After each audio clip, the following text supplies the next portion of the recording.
Y'all know what it is. Another edition of the Round Table. I got some really special guests in the house tonight. Man, y'all in for a good treat tonight. That's all I can say. A really good treat, man.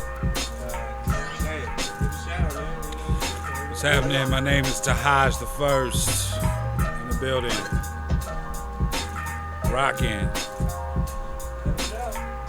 This is the brother Too Tough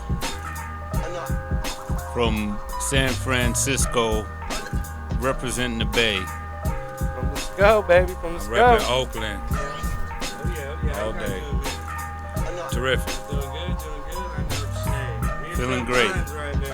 Feeling great. You know, we in tough times, but we doing the best we can do, man. Thank you guys for coming, man. I've definitely been trying to get you guys up in here, you know what I mean? So. Hey, I didn't know you were going to have the Bay Area royalty up in here. It just kind of happened. Thanks like for inviting me with these guys. It just kind of happened. Like everybody was like, oh, I opened the door, everybody's outside. Like, oh, all the homies are here today.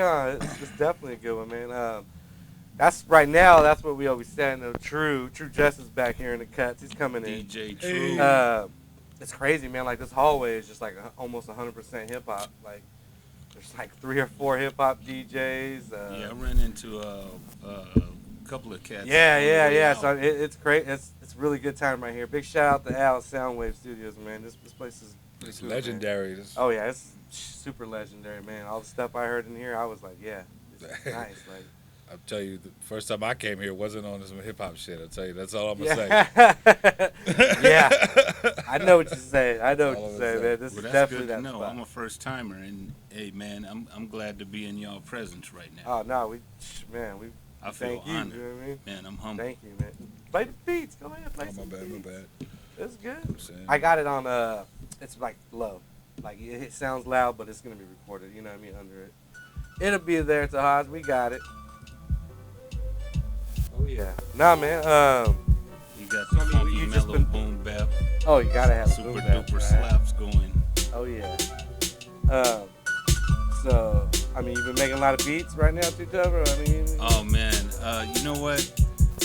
I just a little bit low. I just had a drive restored from 3 years ago, man. I got about 3 albums that I just got my hands on. Oh wow, yeah, we looking forward to that. I'm excited about that. Oh man, that's definitely. I'm like on cloud 9 right now. So you just had them, but just had them on a hard drive. Yeah, the drive went down, and you know some family stuff came up, and I couldn't attend to that. Had to attend to this, and you know. Yeah. I'm then went up that mountain. Now I'm back down on the ground, ready to, pound. Yeah. No, I feel you, man. That's crazy. Yeah, I learned too. Don't buy external hard drives that have hardware. Buy them. Ones that don't have hardware to them. Oh, what do you mean by that? What I mean is they have. It's literally this big. It's basically like a USB thumb drive, like on steroids. It's 1 terabyte, and it's literally as flat as it's hella flat. It's 1 terabyte, yeah. And it has no mechanical parts because that's what happens with a lot of people that I know that have old external, the little piece of mechanical parts. And that, they go out, just dust and that. So now they like have solid state is what Yeah. I learned my mechanical lesson. parts. Yeah, I have a few. They're called SSDs. That's what they're called, right? Yeah. I just went ahead and got the 5 terabyte time machine. There you go. Come on. We're I have a big old. I'm trying to think of the name of it right now. It's like you got to plug it in. You know what I'm saying? It's got a fan. Yeah. It's like a big ass storage thing. Like a server or something. Yeah. Turn on the server. I can't think of the brand right now, but it's crazy. Like that is every like 6 months, I'll put everything on there. Yeah. Nah, man, this technology now is awesome. You know what I mean? Like it's just getting better. This thing's pretty old, actually. Yeah. It's beefy. You know. You learn your lesson after a couple of times, man. That 5 TB is on deck. That's on deck. That's ready to go, huh? Use a SP1200. I have one. I haven't used it in a while. But what do you use more? I've been just doing beats in Logic, messing with the little keyboard. And, yeah. Nah, Logic is a good program. I don't always keep an Akai somewhere around. Gotta have an MPC somewhere, right? But I know this guy has hella shit. I'm about to send my SP down there to LA to get it redone. Okay. Oh, Forat. Yeah, for rat. Yeah. Yeah. One Okay. of my dudes, man, Grand T. Y'all might know him back in the days. 6 feet and deep back in the days. Okay. Yeah, he told me about rat. Yeah. And he had his SP12 restored. So Yeah. it's all digitaled out and up to date, everything, software and all that shit. Yeah. The flash drive ready, all that. You got an SP? No, I'm sure you ain't got one. Yeah, I got it for this. Okay, I thought you had one. Yeah. Yeah. Yeah, I know at your guys' last studio, Tahaj, you had everything. Yeah. This guy had everything. I'm walking there like, whoa, shit. It's the real deal. He does have it. He's got everything. I know. I'm a witness. Right? Oh, man. Yeah, it's crazy. I got everything cheap. Hey, gotta get it for the plug, if it's right? expensive, you can bet that I don't have You it. gotta get it for the Is that plug. poppin'? Oh, yeah, it's There we good go. now. It's good. It's good. Oh, yeah. I mean, Nah, man. there's some things. I mean, I have good gear karma. I always say because I somehow managed to come up On the pretty right regularly shit. Yeah. on For a shit good that's deal, like too, like I get shit for crazy cheaper than it's worth a lot of times for whatever reason. You know what I'm saying? I'm just that That's SP12 great. You the turbo go-to guy. was That's- given to me. Yeah, you I told think me. it was was literally given to Tahaj, me. though, right? All the time.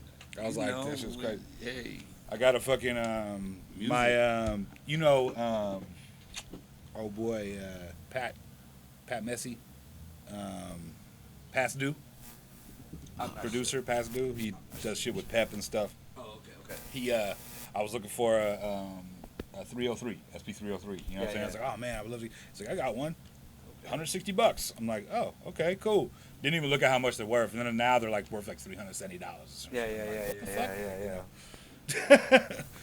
That's crazy. Yeah. I mean, that's like the regular scenario for me. I'm always coming up on cheap shit. That's good though. You got a good eye for it. You know what I mean? well, once in a while I see you have garage sales too.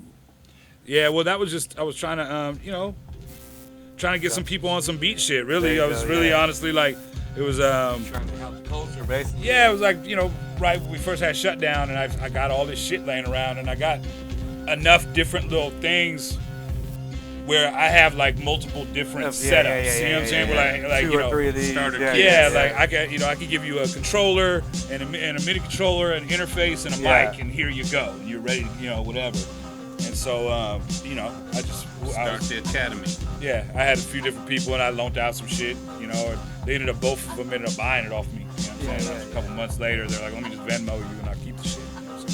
Sure, yeah. That's good. That means they got into it then, Yeah, right? exactly. You might have That's the to whole just point. get your own eBay going just for music gear. Yeah, I thought about that before, actually. Sell that much or? No, I don't. But it just I do come up on a lot of shit that I could flip for money, and then I oftentimes, either lose interest in it or whatever, or it ends up being like cooler to somebody else than it is to me. Yeah. That's how it be though. A lot of times, you don't really feel like giving different things the time. Yeah. You could do it, but is that really what you're interested in? Yeah. It boils down to that a lot, especially when you got the creative, juice. Then you gotta budget your time. There's creative time, there's family time, You got business time. kids and all that You other gotta stuff. juggle that. All adds into it. Yeah. And, Whole bunch of time, but not a lot of time anyway. There I it ain't is. down to. You gotta budget your hustle time too. There's a time to hustle and a time not to. Put the gas down and just go, right? Especially with music shit too, because you gotta be in the right space mentally, and then you gotta have the ability to make That's noise. where I'm at. Right now, I'm not because of all the shit that's been going on. Like, I haven't been feeling it. Like, I know I haven't scratched as much as I probably should be scratching. Yeah. And it's just, I'm just, like you say, you have to be in that creative mode, and with all the bullshit going on, you know what I mean? It's been a little hard for me. I got my weeks where I'm like, I want to get into it, and some weeks I'm like, oh, fuck it, I'll just work all day and make some money. You know what I mean? Definitely, man. It's a tough time, man. Everybody stay up out there, man. It's a tough time right now. Gas break dip. It's, man. You know what's crazy is I took this time, like, I've been the most creative and True, probably at had. it True, yeah. for a I while. will You know what I'm say saying? Like, but see, the thing is, before like COVID hit, Yeah. I was just like tunnel vision on like my lane and what I do.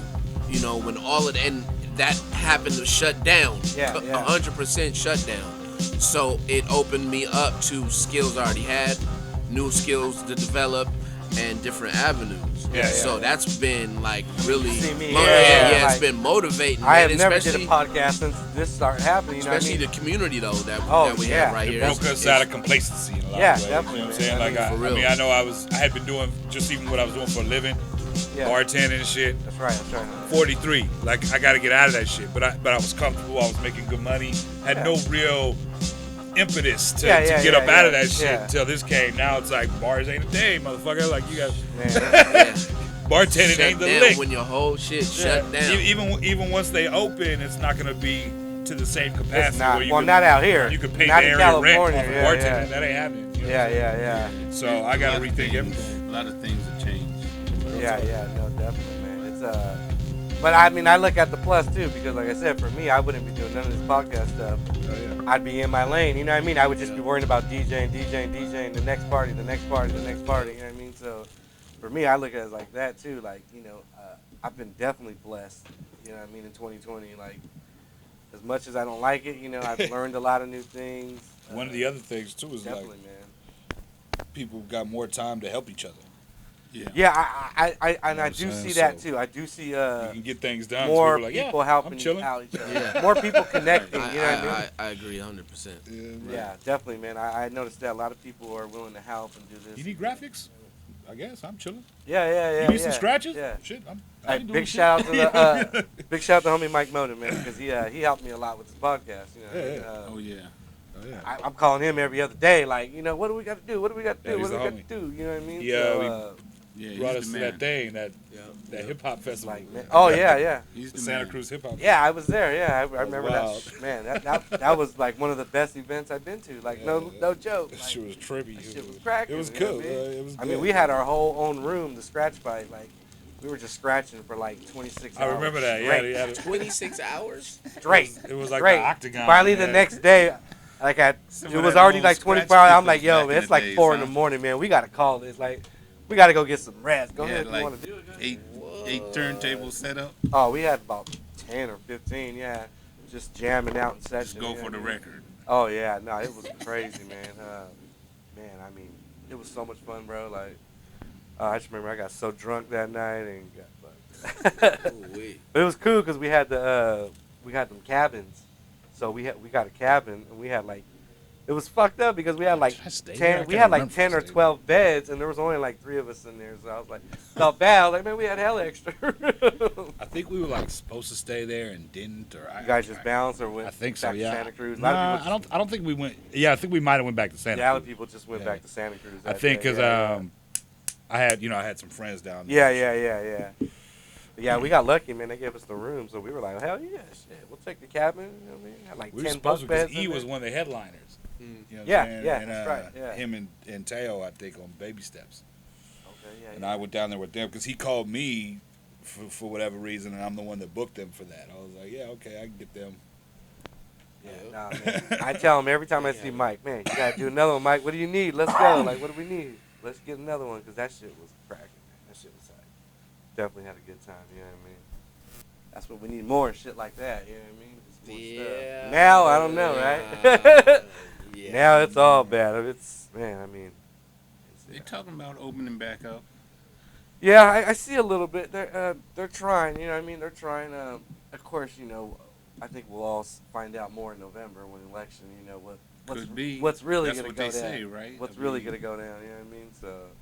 At I don't this know, point, I mean, who do you listen to? Right, exactly. It's like you There's wake a up new and story see. every time you turn. It's around. like the weatherman. You don't believe the weatherman. You wake up and you go look out the window. Oh, it's gonna be raining. You know what I mean? So, yeah, it's definitely gonna be like that. I think in the next couple months. Like every day, you never know, right? What's gonna happen?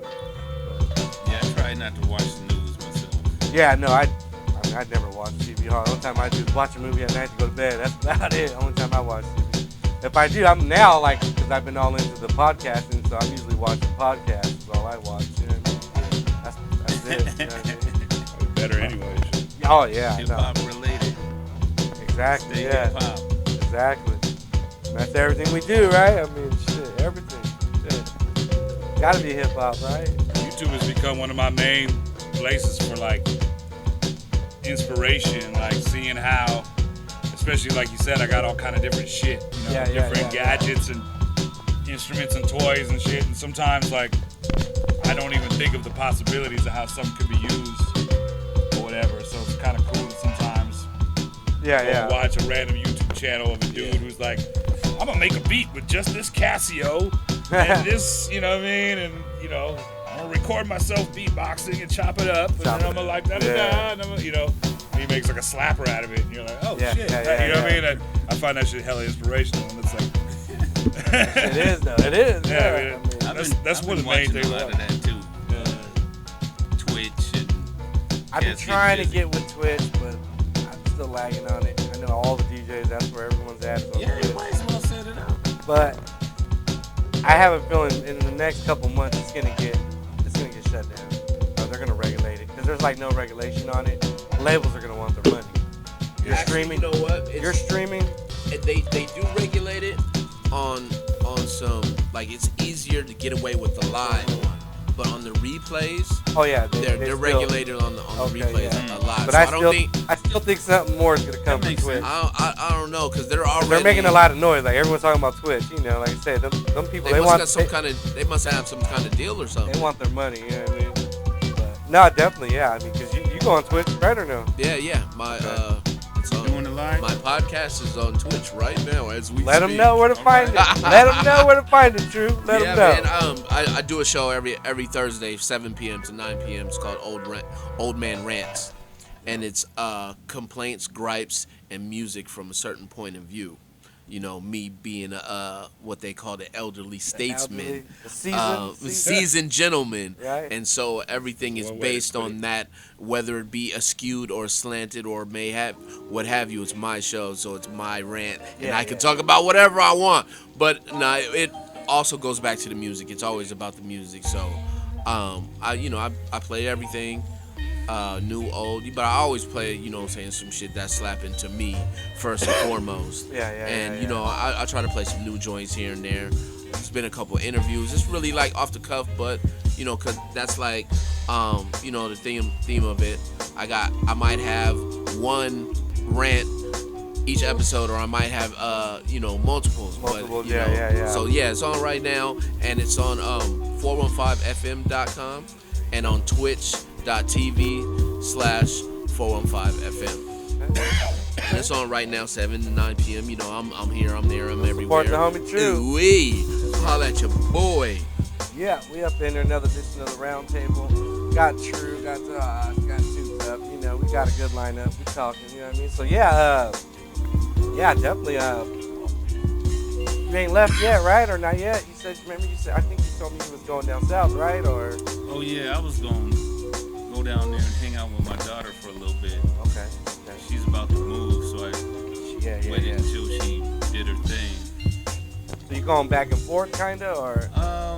Yeah, kind of. I mean, I'm not really doing a bunch of stuff with artists and stuff down there, but I'll, you know. Eventually, yeah. Definitely. No, because I want to, talking to him, we want to get this, beat producer show going, you know what I mean?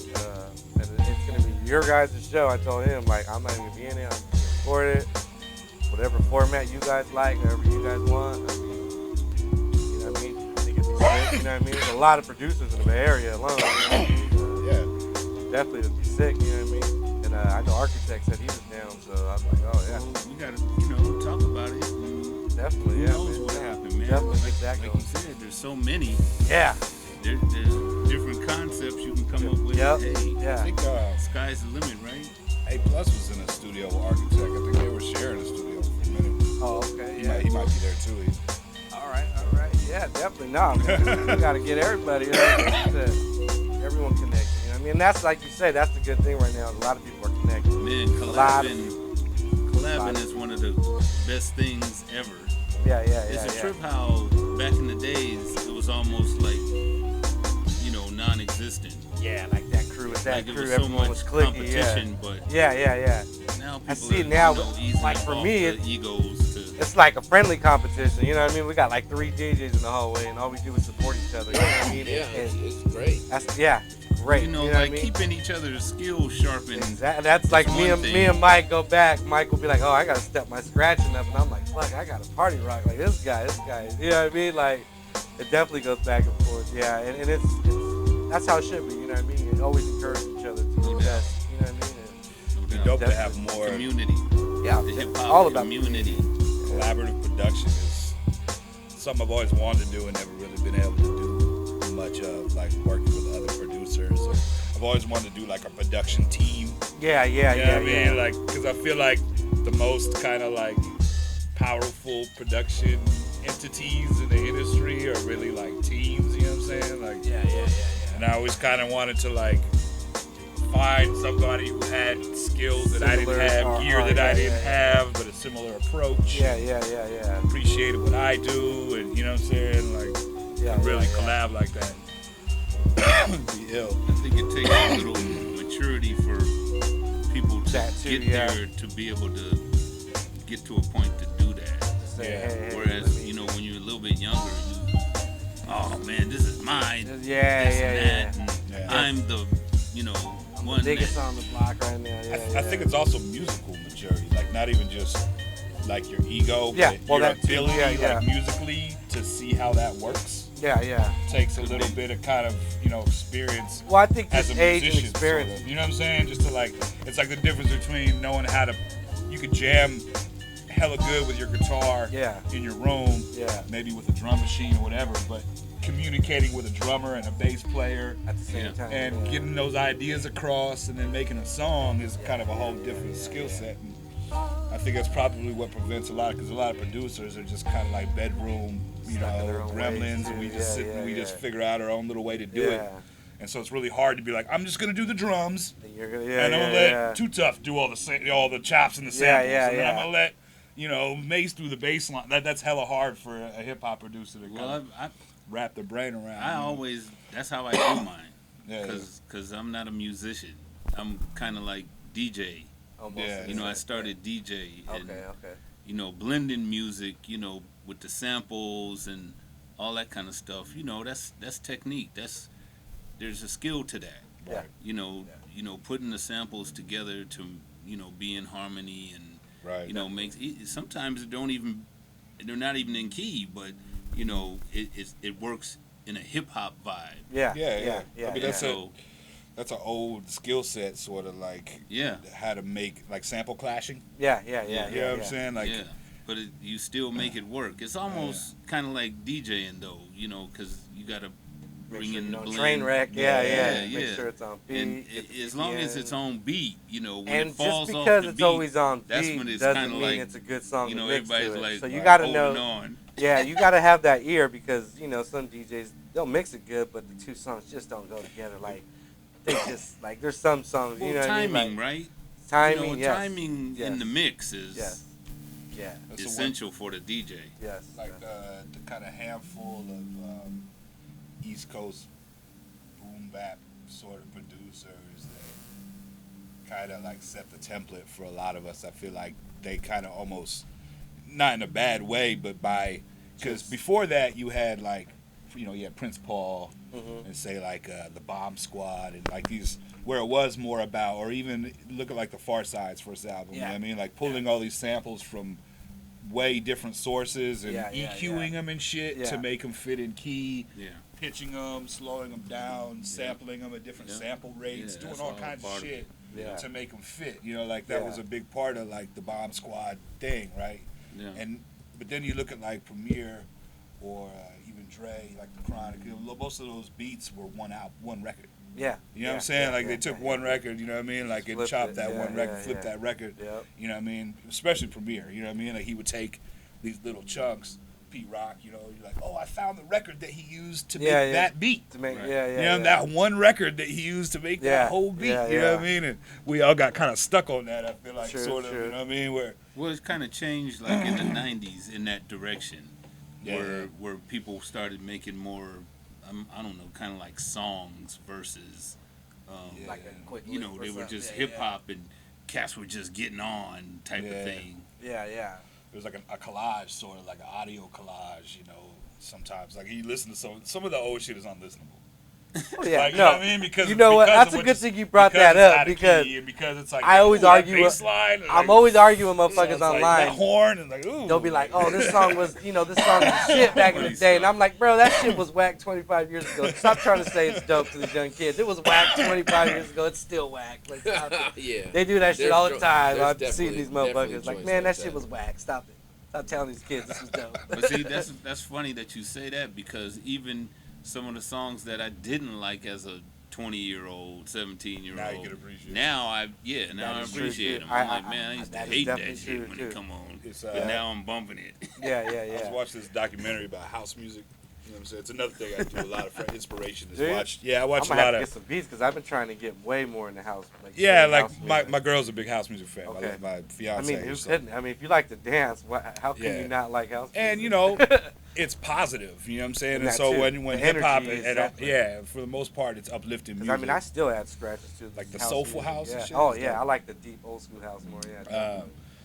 But I was saying, like, watching documentaries about different genres of music, or watching in the studio documentaries and all that kind of shit about classic albums. And yeah. So I'm watching this thing about house music, about like these interviews with some of the dudes who made these records, and this one cat was like, there's a reason why I'm not doing that now. Like, he's like, my musical talents were limited. Yeah. You know what I mean? And those records, if you listen to them, I can listen to it now. And he's like, he was the dude, I can't remember his name, but he was the one who added like pianos and shit. Because before that, it was just like drum machine loops, and he was the one who added chord progressions to house music. But he's like, even that, he's like, I don't really know how to fucking play piano. He's like, it took people with broader musical skill to kind of take what we did and take it to the next level. And they're the ones that are making careers out of it. Yeah. What we were doing was like some old just at the house, the preset in the drum machine, and here's some piano chords on a Casio, and rocking out, filling up warehouses and big shit. Old rays, remember those? Oh my god,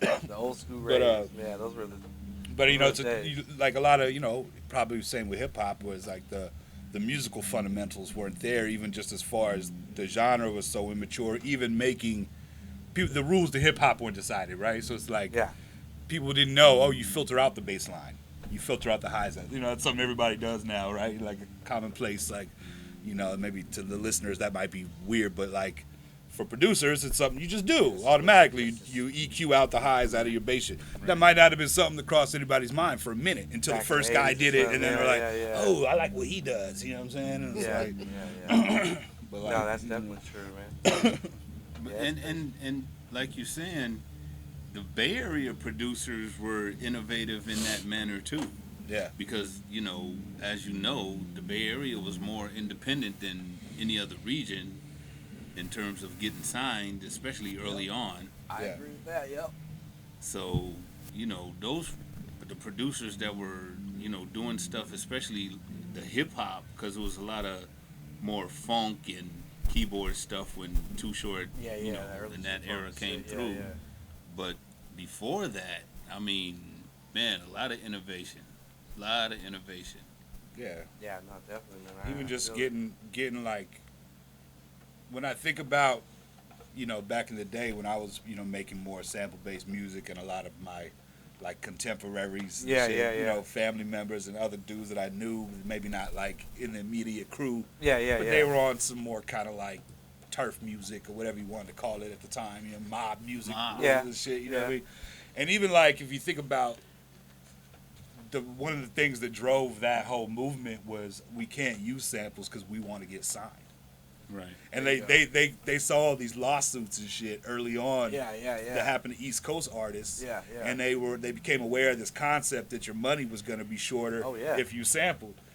So they were just like, fuck that, we ain't finna sample. So I mean it was already the musical culture that we had as far as R&B, but it was also just like, we want to get signed. Yeah. Like, we do want to get signed. And we were under the notion that we wanted to get signed. Yeah, exactly. Right? Yeah. We wanted to get picked up, and maybe if we make this shit with no samples, maybe they'll sign us. You know what I mean? Whatever it took to get signed. Get to the bag, right? Get to that bag, right? Yeah. Didn't necessarily work out that way. Alter your sound. Okay. Yeah, because I remember, you listen to Bamberweed, that was a sample with it. I think that's probably right. on SB12. Yeah. I mean, like early Bay Area music was pretty much, a copy of the East Coast template. No doubt. Basically, I think it was really especially when that cats album decided, that they're you like, said, wait a second, like motherfuckers getting sued for that? That's gonna make my paper and short? like and really on the same token is like actual songwriting and getting more money for actually playing the music, Publishing, and yeah, publishing. yeah. You know, Yeah, so yeah. that Down was to a the different, business. same side of the coin. You know, where Cass was like, okay, if I do 100% of this music, you know what I'm saying, especially if you're rapping and producing. Yes. So you're doing 100% of this Everything, music, yeah. you're getting all of that money. Or if you're JT and you own the label, Yeah, and you, you own everything, Right. the distribution, all of that. So, and the Bay Area, that was very prevalent in the Bay Area, like do-it-yourself aesthetic. You know, it Plus, just we- because like, it was like all very underground, independent, it didn't mean that people didn't want to make money. You Yeah, know what I'm saying? Like the definitely, Bay Area sensibilities, you know what I'm There were saying? still barcodes on that shit. Is always Exactly. the Yeah, hustling hustle. mentality, Yeah. It's always regardless been, what it yeah. is. And that's Yeah. why the industry came looking, to the Bay Area period Yeah. for that hustle mentality. Exactly. Because, it's a different culture than Southern California, Especially at that time too. at that time. So, and then, like it's, hip hop always runs its gambit, whether, started in the East Coast and then it moved west, and like really a lot of people, it was just LA, Southern California, but then the Bay was popping, and then the Bay was really like, it was like, to me, like 2 times that the Bay was popping. Yeah. You know what I'm saying? Like the mob and the hype. 90s, you know what I'm saying, with the mob music, but then a resurgence again around, that was like 2005, 2006 with the hyphy movement. So that was like kind of like coming back. So like, and it's always been, now it's down south, now it's what have you, it runs around, and the Bay Area has been always known for that hustle mentality, get it, and we definitely started a lot of shit, man. Independent. Definitely, that's the key word I would say. Independent hustle. I think probably too the regional, like the Bay as a region, if you think about it, it was less unusual for Bay Area artists to collaborate, like cross Bay or from city to city or whatever, in a way that wasn't really possible in LA.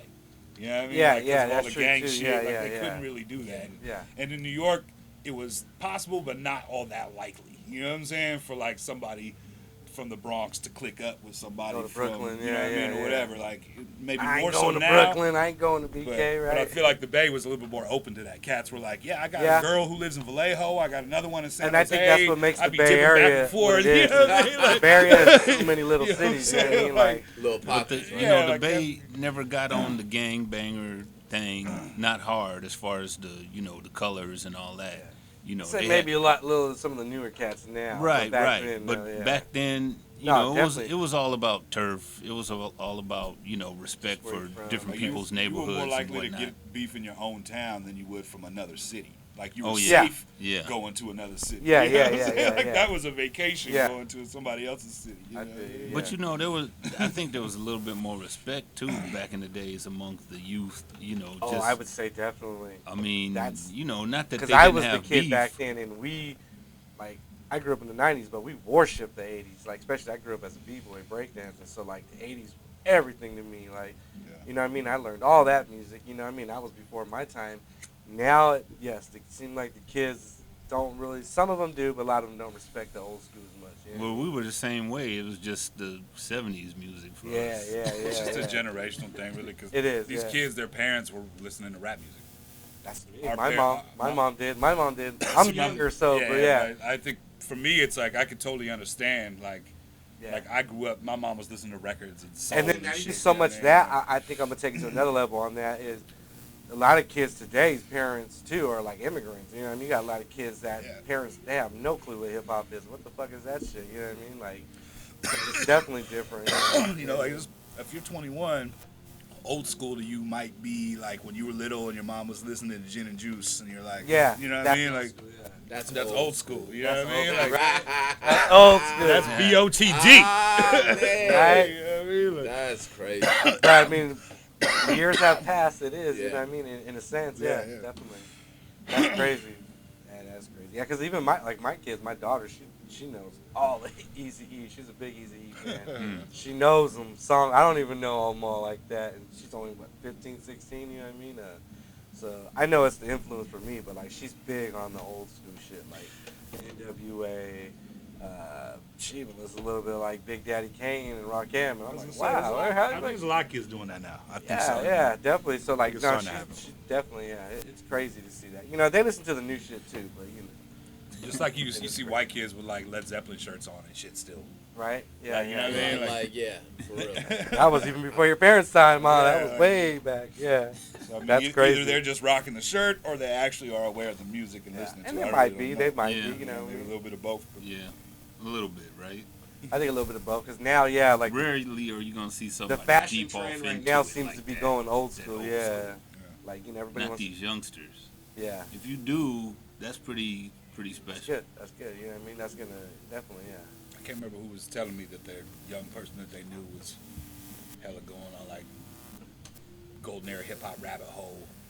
Yeah, I yeah. can't remember who it was. Oh, yeah, they keep asking me about, about this person. About that Yeah, person. yeah. Well, that's good, though. Yeah. That's definitely It's good music. I mean, there's no reason why, that Like I shit- said, my daughters, like, yeah, I'll tell them about this. Or they'll ask me, too, about somebody like that. Yeah, like, who is that? I was like, oh, go Google it and check it out. You're like, I was closing up the bar at work one night, pre-shutdown, and yeah. People's Instinctive Travels was playing, like, on the house system at 3 and 9. Oh, shit. And I'm just sitting there counting money and shit, and it's Yeah. the whole album, and I'm just like, this shit is so fucking good. You know what I mean? Just like, god damn, this album is good. Like, sonically, like, lyrically, like, this shit is on some next level, you know what I mean? And it's a trip because it just had been so long since I heard it, all the way through on a big ass system. Yeah. Oh, you on know the what I big mean? It's always Just like- refreshing Yeah. to hear some stuff you haven't heard in a while that was popping back in the days, and you're like, ooh, dang. Oh, you know what? That just happened to me. We're in Colorado, and we're packing up. So it was a big. It was a big show. It was a nice show, but like just the teardown took a while. Yeah. And so the sound man put on It Takes a Nation of Millions to Hold Us Back. Yeah. And like I'm a super Public Enemy fan, but I had to admit it's been so long since I've heard that in its entirety. Right. Like I have like and with a good system, yeah, on like, a good system. yeah. And I listen to Pandora, and those songs come in the shuffle. Yeah. Like different songs here and Yeah, there. yeah. That every time I Not- listen to not- Pandora, there's like a joint or two Yeah, that yeah. I hear from that album, shit, yeah. but not all the way through front, like you said, front to back. And I was just like, Yeah, man, yeah. this is incredible. And it had me like, we're packing up and we're singing every lyric, every lyric. And I'm like, That's when ooh, this is albums hard. too. Like those Yeah. Albums. That's yeah. when they were albums. You didn't skip through half of it. Like, That right there becomes like shit talking. Yeah, After yeah. a while, you just like you moving DJ equipment, heavy stuff, but you just like Yeah. talking shit. Yeah. Those are the good times on the road, right? There you go. Hell yeah, man. But you play some beats, Tahaj. Come on. Put some slaps on you. I know you got them. That good stuff.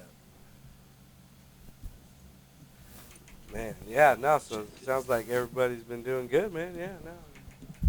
Make the best we can out of these times, you know what I mean? So when did you start making beats? When? Oh man, shit, we have to go back to. Well, let's go to back. about 79. 79. Take it back. No, it had to be sometime in the 80s. I mean, Early 80s, when did it, but mid the 80s. Supermax and Effects came out in 91, so I had been making beats for Wow. about 4 or 5 years by then. That's crazy. Yeah, that's crazy. 84. Shit, I'm leaving high school. Right? Yeah. That's crazy. Yep, that is crazy. Yeah, I think my mom graduated in 81. Hayward, yep. Crazy. Telling you, man, my kids is, you guys is age, Yeah. doing stuff and same peers, blah blah blah blah blah. But Yeah. that's just, I mean, that, you know, you asked me about, you know, when I got started. See, I got started a long time ago when hip hop was first starting.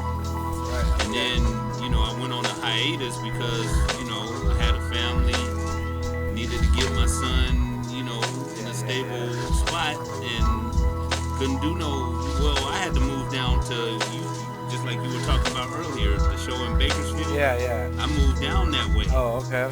And then, you know, I was, just like you were saying, trying to do hip-hop long distance, the shit wasn't working. Yeah, it wasn't working, right? Yeah, so I just said... And that was the same for me, like, trying to DJ out in Stockton, you know what I mean? Yeah. Like, it wasn't happening. Right. I had to come to the Bay. This is where I was coming every fucking weekend anyway. I was driving here every 2-3 days, and I'm like, man, I just need to get the fuck out there. Like, driving home every night 2-3 hours, you know, in traffic and shit. Now, sometimes, yeah, it'd be like that. Long distance, I know right now everyone's doing long distance, but I like, I mean, you know, feel the energy in the studio with some. We're talking about a time where there wasn't no internet. There wasn't that, yeah. It wasn't even possible. So it wasn't even possible, really, yeah. Bad. Send a reel in the mail. Send a reel, $50 to get it there. Yeah, like cassettes and stuff. You know what I mean? I mean, ridiculous. I just got my 4-track fixed. Oh yeah. What? Tascam, man. 42. It's like a bigger kind of one. higher end one. Yeah. Yeah, it's OG. It's a trip how we recorded stuff on all these things back in the days, and now it's obsolete. Yeah. Like you got stuff that I'm sure you got that you could only play on that machine. Because you're like, dang, if I could only find one, or get this thing fixed, or whatever it took. To bring that beat back. Yeah. The cool thing is nowadays, like, I mean, especially with stuff like that, some things, especially when you're talking about like audio quality.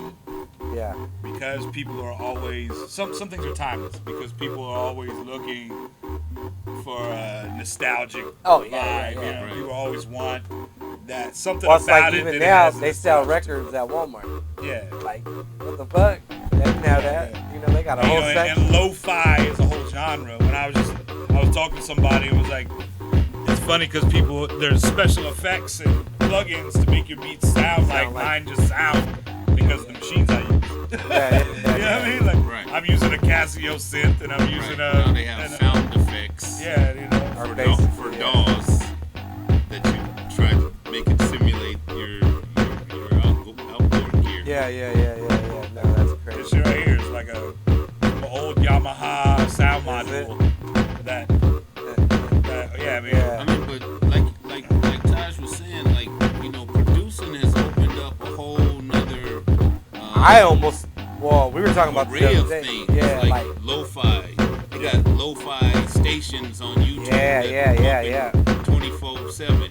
They got the sample pack game where people are just creating, samples now out of real, keyboards and guitars and all that. I almost say it's a lost element in hip hop. Beat producing should be like the fifth element. The records back in the days, they didn't want us to sample them. Now you got cats creating samples just for producers to work. Let's collab.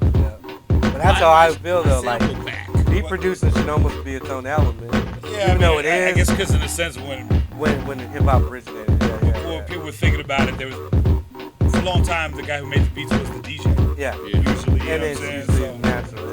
So they probably kind of just goes under that. Yeah. But I definitely. I never DJ'd, and I'm now. I know a lot of producers who never DJ'd. You know what I mean? Like, no, definitely, it's definitely changed. Yeah. Like, I know my way around a turntable, but I'm trying to learn right now, how to actually do it. It's one of the few. Now it's easy because if you can use Serato, it's pretty easy. Which I have. It's pretty easy. I've got the whole fucking I've got a controller. I did when a white person wants to start a new activity and they go buy all the new shit to do it. I did that. I went and bought a PTO1 Scratch and I bought a Newmark Serato mixer. Yeah. It has Serato in in it. Yeah. It's like it goes with it. You know what I mean? So that one, the one I got, this new one. No, it's the old one. Yeah, the old. It's like real flat. Oh. It's a little. It's like no, a Kai. I have that. Kai. I have that. Yeah.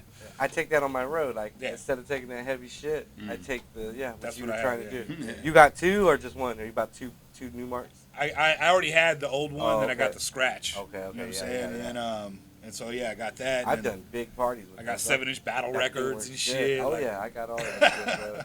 Yeah, that little AMX. That's what it's called. Exactly. That thing is dope. Okay. You can hook real big turntables up to it too and use it. I got real vinyl and shit. 13 to 15 record crates. Oh, good. Way more than I do. So, I'm like you. When the kids came, the vinyl was gone. I got 4 kids, so when they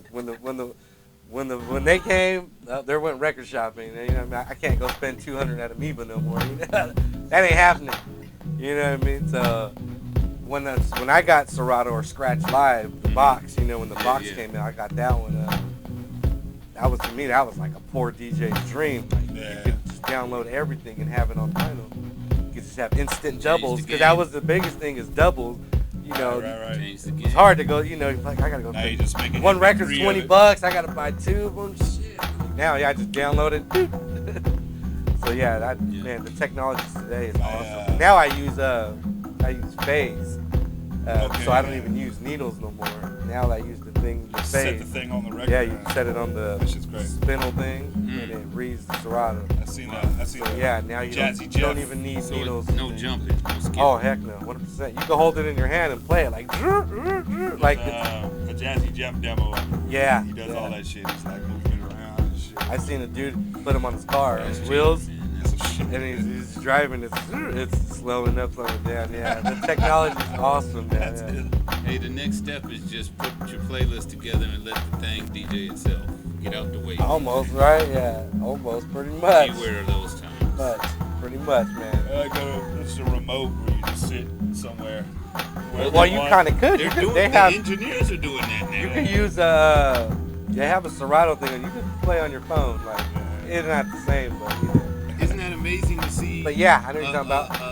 Go to a set, and then the sound man's walking around with a laptop. iPad, yeah. That's what I want. I want to get that. I want to get one of those, like when the world gets back to normal. What if that was going around when, Gangstar and Ice-T and all those guys? That would have been the shit, man. Oh yeah. They have that is awesome. I just stand right there. They can. The music store I used to work at, they have one of those Yamaha mixers where it's like it comes with a. All it is like a Bluetooth thing now. Well, now it's like a Bluetooth. It's like the mixer sits, but then there's an iPad. Yeah. Right. That goes with it. Yeah. Dock. Yeah. Move around. Yeah. That's just tight. That's tight. You know what I mean? Yeah. Technology is definitely going that way. That's beautiful. When it's used the right way, beautiful. Oh yeah, no, definitely, man. When anything's used the right way, right? Everything's a tool. You know what I mean? Definitely, I believe that. Hell yeah. Tahaj on the beats. Check him out. Keeping him saucy. Always, right? This guy's like, first time I heard his beats, I was like, wow, this guy's the real deal, yeah. And then I go to their lab and like, banging them out. Certified. Killing them. Oh man. Dope beats that I like. You know what I mean? That real shit.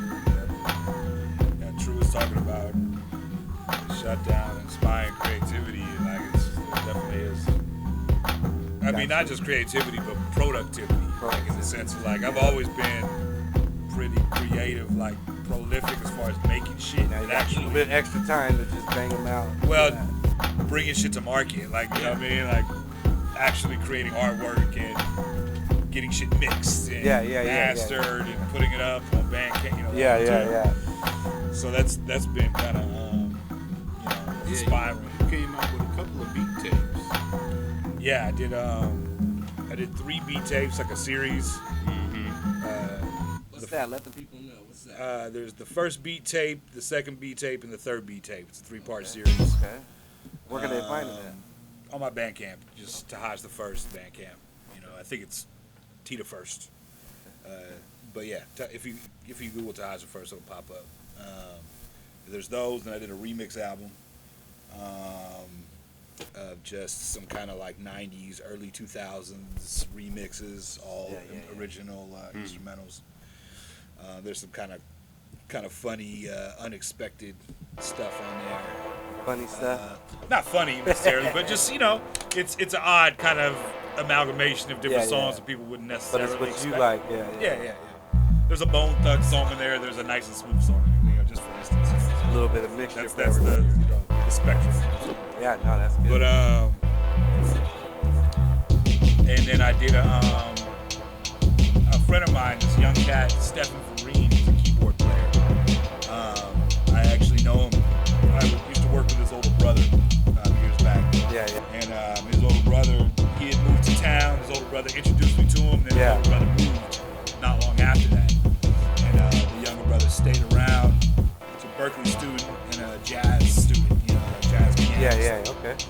So we did I know, this man. I'm trying to connect with this dude. It's like on the other side of Waller's room. He's a saxophone player. Fucking kills it. Like every night, he's in there every night and just killing it. Like never misses a tone. Like I just be standing right there, like, God damn, I gotta get some of that some samples. Like some of that shit would be dope. You know what I mean? Like he's just playing it too, like all solo. You know what I mean?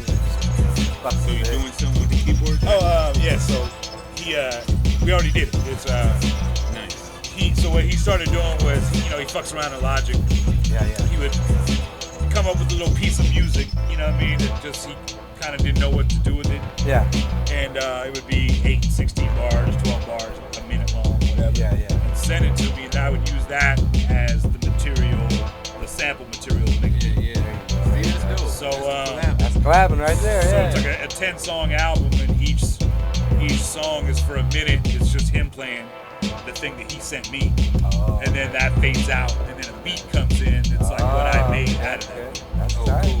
It's called Ed Vereen. It's on my Bandcamp. I'm gonna check it out tonight. That's probably one of the more like sophisticated things I've done musically, for lack of a better term, because it's just all original composition. That's tight. That's really tight. No external, and then I played some bass and some extra synths and other shit like that. So it's pretty cool. I'm pretty proud of that. Dope. So you're a musician. I wouldn't say that. Like I can't play any songs. You know what I'm saying? I have. But you're a composer.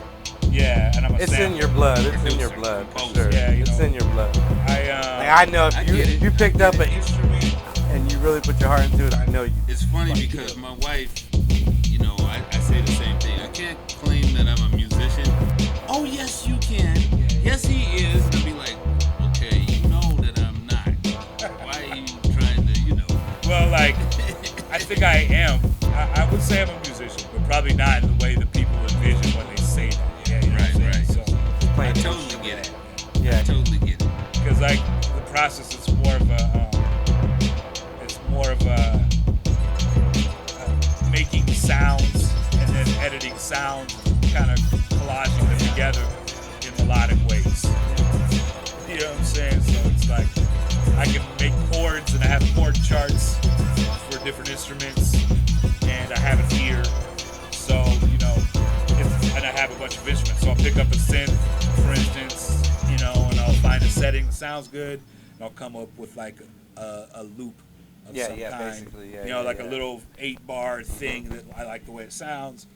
I'll either record that into a sampler or into a DAW, and then I'll grab either another synth, a bass synth or a bass guitar, and same thing, like listen to it and fuck with the notes until it doesn't make my ear hurt, and I find notes that fit in, and then record myself, and then I edit them, and copy and paste them where they need to be, and so forth, and I just do that with every instrument, from tambourine to fucking to shakers to Sound good to the ears. Yeah, that's good, man. That's crazy. Yeah, that's what my boy used to be on the drums over there. Yeah, he's pretty good with all the percussion stuff. Yeah. I mean luckily that's he'll add I got tambourines over there too. He'll add all that shit, and it just sounds ill. You know what I mean? When you can do some shit like that. Yeah, I mean it's easier, to be honest with you. It's easier if you have any sense of rhythm. What I discovered was that it's easier for me if you have a basic ear and a basic sense of rhythm, versus what you were talking about earlier, trying to find samples that work together. Yeah. It's like I can't find a sax to fucking fit this sample for the life of me, but I can just fucking play one on this Yamaha synth that has a decent sax preset. You know what I'm saying? And add some reverb and maybe some run it through some filter. Run it through a tape effect pedal, some shit which I have. You know what I mean? Like whatever to make it sound kind of gritty and not so much like a shitty Yamaha. You know what I'm saying? But that's easier than sitting there and going through records forever and trying to pitch an EQ and in the long run it probably is, or trying to find the right tambourine that's in the right, why not just fucking play it the way why not just play that motherfucker? You know what I'm saying? Like, or find somebody that knows how to play it. But yourself would be better. With percussion, it's like you got to be, there is a skill to it. Don't get me wrong. But definitely, and you can hear the difference when somebody really knows what they're doing and they don't. But for our purposes, as far as a hip hop beat, you're not gonna usually be playing no 3-4 minute by yourself. So that little shaker, that little 8 to 12 bars to get it going. Yeah. So you're right. Don't be afraid, people. Try new stuff. Yeah. Try new stuff, people. Exactly. You know what I mean? Don't be afraid, and don't go waste your money when you can do it yourself. Like you know what I mean? You'd be surprised what you can, make out of nothing if you have a microphone, really. You know what I'm saying? Like, I mean, nowadays, especially nowadays. If you just have a microphone, like, you can make a drum kit out of things in your room. You know what I'm saying? You can, that sound of that fan, if you record that shit and affect it correctly, it'll sound like a crazy synth. Yeah. You chop it up and play it with your MIDI controller, or play it with musical typing. Yeah. You know what I'm saying, on your fucking Mac, nowadays it's people technology helps stuff like that too. And they are, definitely, You hear it, hell yeah. That's good shit, bro. Hell yeah. That's how you do it. You know what I mean? Do it yourself, bro. You know what I mean? Always, man. Play some more. You got some more beats. Play. We want to hear all these dope beats you got. Drop them, huh? Oh man, you tuned in right now. It's the Round Table every Friday night at 8 p.m. on YouTube. Subscribe to Cut It Up Music. I got some special Bay Area legends up in here right now. So. You got it live? Got it live? We live. We live. We're always live. Hey, everybody. All the way live, right? Hell yeah. Man, that's another thing. This High Road Day this year. Oh, God. Wow. Yeah, everything. Everything's a simulcast. Right. Well, for you, Tahaj, when did you start making beats? What would you say? Late in my, it's been a while now. Yeah. Because, I'm getting old, but. Not old, you aging. You're becoming a veteran, But, in the scheme of things, I started rapping when I was like at 15 or so. Okay. Somewhere around 88, 91, in that kind of era. Yeah. And was an MC for a long time. And, kind of like, was living in Santa Cruz where I grew up in. Yeah. And, kind of held down like one of the little top MC slots in that little town for whatever that was worth. You know what I mean? And did my thing there, kind of, and did a lot of shows. More than anything, like Santa Cruz had a lot of opportunities to perform. Yeah. And not a huge like music buying community. Yeah. But you could perform a lot. So you could like perform a couple times a month, and there was different venues where you could like. Rent it out for the night, pay at the end of the night, out of the door, right? Like they were super chill, So we did a lot of shows, you know what I mean? And kind of I cut my teeth doing that, really kind of. I used to be able to do a whole song just freestyling, have a chorus and then go back to freestyle and people didn't even know because it was like, I was just so used to being up there and entertaining in that way. So anyway, then fast forward to I'm living up here, and my daughter's mom, my lady at the time, she was in charge of this summer program in Bayview, they were trying to start like a hip hop high school, or like a recording arts high school in Bayview, and they had this little summer program that was sort of like a preview, you know what I'm saying? And I came on board to help them writing lyrics. Yeah. And at the end of the program, instead of paying, they were having issues around paying me. and I could tell that. And I was like, well, why don't you just give me a laptop? Because they had all these MacBooks that they had gotten for the kids. MacBook, an M-Box, an M-Audio MIDI controller, and they had a booth, like for all the kids. So I was like, let me get a setup. That's where it all started. Yeah, they gave me this is like 2000. You've been collecting gear ever since. Yeah, basically. Right. Basically, yeah. That was like early 2000s. Yeah, so 2005, something like that. 2006, somewhere around there. And that was pretty much it. And then I figured out in GarageBand that you could like chop samples. Because for a while I was just making cheesy beats using the GarageBand. Yeah. And playing them for the homies. Gotta start somewhere, man. Gotta start. Yeah, playing for the homies who were making bangers and they're like, not so much, bro. You know what I mean? Like, it's cool. I see what you're trying to do, but those drums are horrible. And then at some point I figured out that you could actually, drag in MP3s and edit them and shit. Dope. And then eventually I kind of got to a weird spot where I felt like a one-trick pony because all I could do was do shit in a DAW.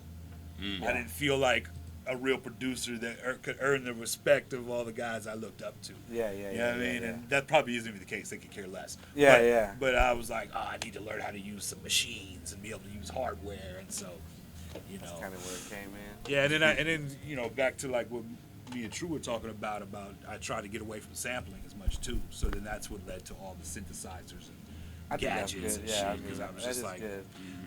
Just wanted to be more of a musician and less relying on musicians. Yeah. Makes a lot of sense. Well, definitely, you turned out good, bro, because you got some bangers. Yeah, I started getting more requests for my beats than for my raps. So, but the other way, right? The universe made the decision for me. Hey, it be like that sometimes. So, was there that one phase where you were making your own beats and?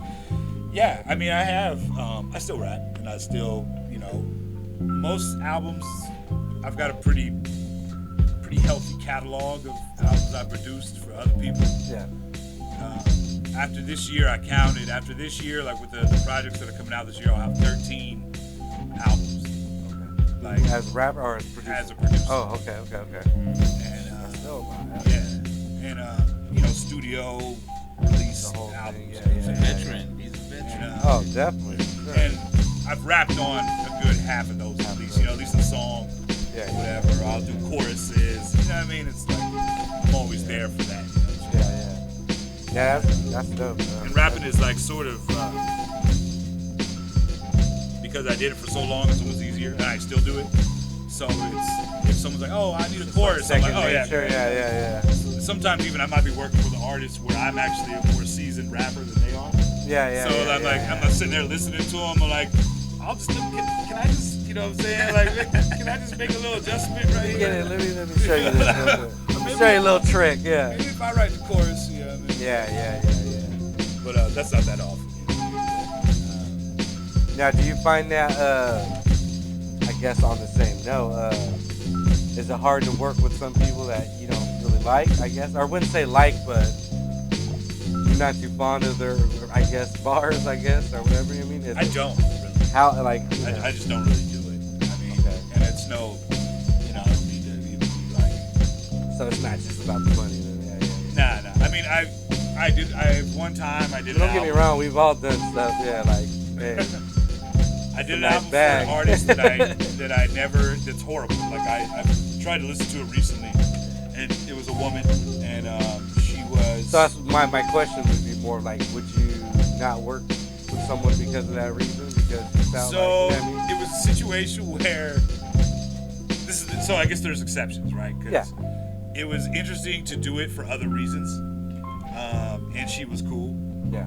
And she had her own motivations for doing what she was doing, and I saw her logic, so I wasn't really mad that I didn't really like the music. Yeah. You know what I'm saying? Yeah.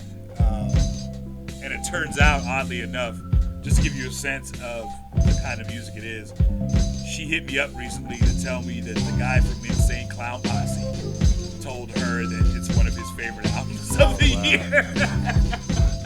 So it's on that level. Right, okay. Yeah. Shout out to ICP. And, I did it under my company's name at the time. It doesn't really have my personal name attached. Yeah. Your pseudo name. Yeah, like Nam Deku.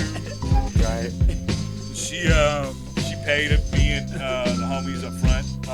Static got paid out of that. Oh, okay, yeah. It was a mania-ass thing, but at the time, though, it was interesting. It was, you know what I mean? You guys were trying something different too. Well, for me as a producer, that was my first time doing something like that, where I was totally detached from the outcome, sort of. Yeah. As far as, How about you, Tub? I mean, how do you feel about that? Like, you work I hate working with people that I don't like, man, they're just I not. I don't. I always tell them this. Hey, there's 3 other elements in hip hop. That's what I tell them. You might want to pick up graffiti or something. I just hate recording vocals for some reason. I do too. However, I'm pretty good at editing. Yeah. Mixing the when they. Well, not necessarily. I mean, I'm working on my mixing and mastering and all that, but when it comes to editing, when it comes to recording vocals and matching them up when they fall off, and putting them back on and splicing and all that, I'm pretty good at that. Okay. So, one of my colleagues calls me the editor. Okay. It's too, like, recording engineering and mixing engineering sort of is two different, like, it is, right? Real time, like, sitting there is not nearly as fun as when everybody's gone. And you've got the sessions and you're kind of just like, right. Recording people sucks. It's not, I don't like. That's true. I don't like. That's trust true. me. I've been learning so much about editing videos and stuff like that. I don't feel that confident doing it either. That's partly why. Because like when I'm recording, I don't really know what I'm listening for or what I'm hearing or like I'm not right. So I'm kind of just like, okay, like hit stop. That sounded. You didn't fuck up the word. Right. You didn't stumble. Right. Like I feel like my standard isn't really the same. Because I always feel like the rapper's falling off when I'm listening. When he's recording it, and then you play it back and say, "Oh, it actually sounded cool." All right. I get it now, right? Yeah, definitely, man. Like this is me playing ukulele. Oh yeah. Yeah. Eyes on the beat.